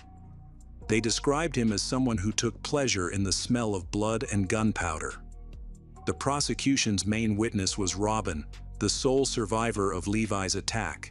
The trial was a deeply traumatic experience for her. She was determined to confront the man who had destroyed her family. Up until that moment, she had been filled with anger and wished for his death. Later, Robin shared her story with journalists. She explained that when she first looked into Levi's eyes in court, she was struck by how empty and cold he seemed. As she saw his lifeless eyes, she forgave him. Robin realized it was pointless to waste energy on someone so devoid of humanity. She understood that Levi could not have become any other kind of person. After about 8 hours of deliberation, the jury decided that the death penalty was too harsh for someone as mentally handicapped as he was. They sentenced Levi to life in prison without the possibility of parole. Levi was eventually extradited to Missouri to serve his life sentence there. For a long time after the attack on her family, Robin struggled with severe psychological trauma. She frequently had nightmares, couldn't sleep well, and was unable to go outside alone. Even years later, the effects of her trauma would resurface. However, thanks to the support of her loved ones, she was able to overcome them. The case of Robin Doan raises many questions about the influence of psychology and deviant behavior. Gaming addiction and the use of high doses of antidepressants may be closely related to a number of factors that cause the psychology of people facing stress or psychological disorders to become unstable, leading to violent behavior.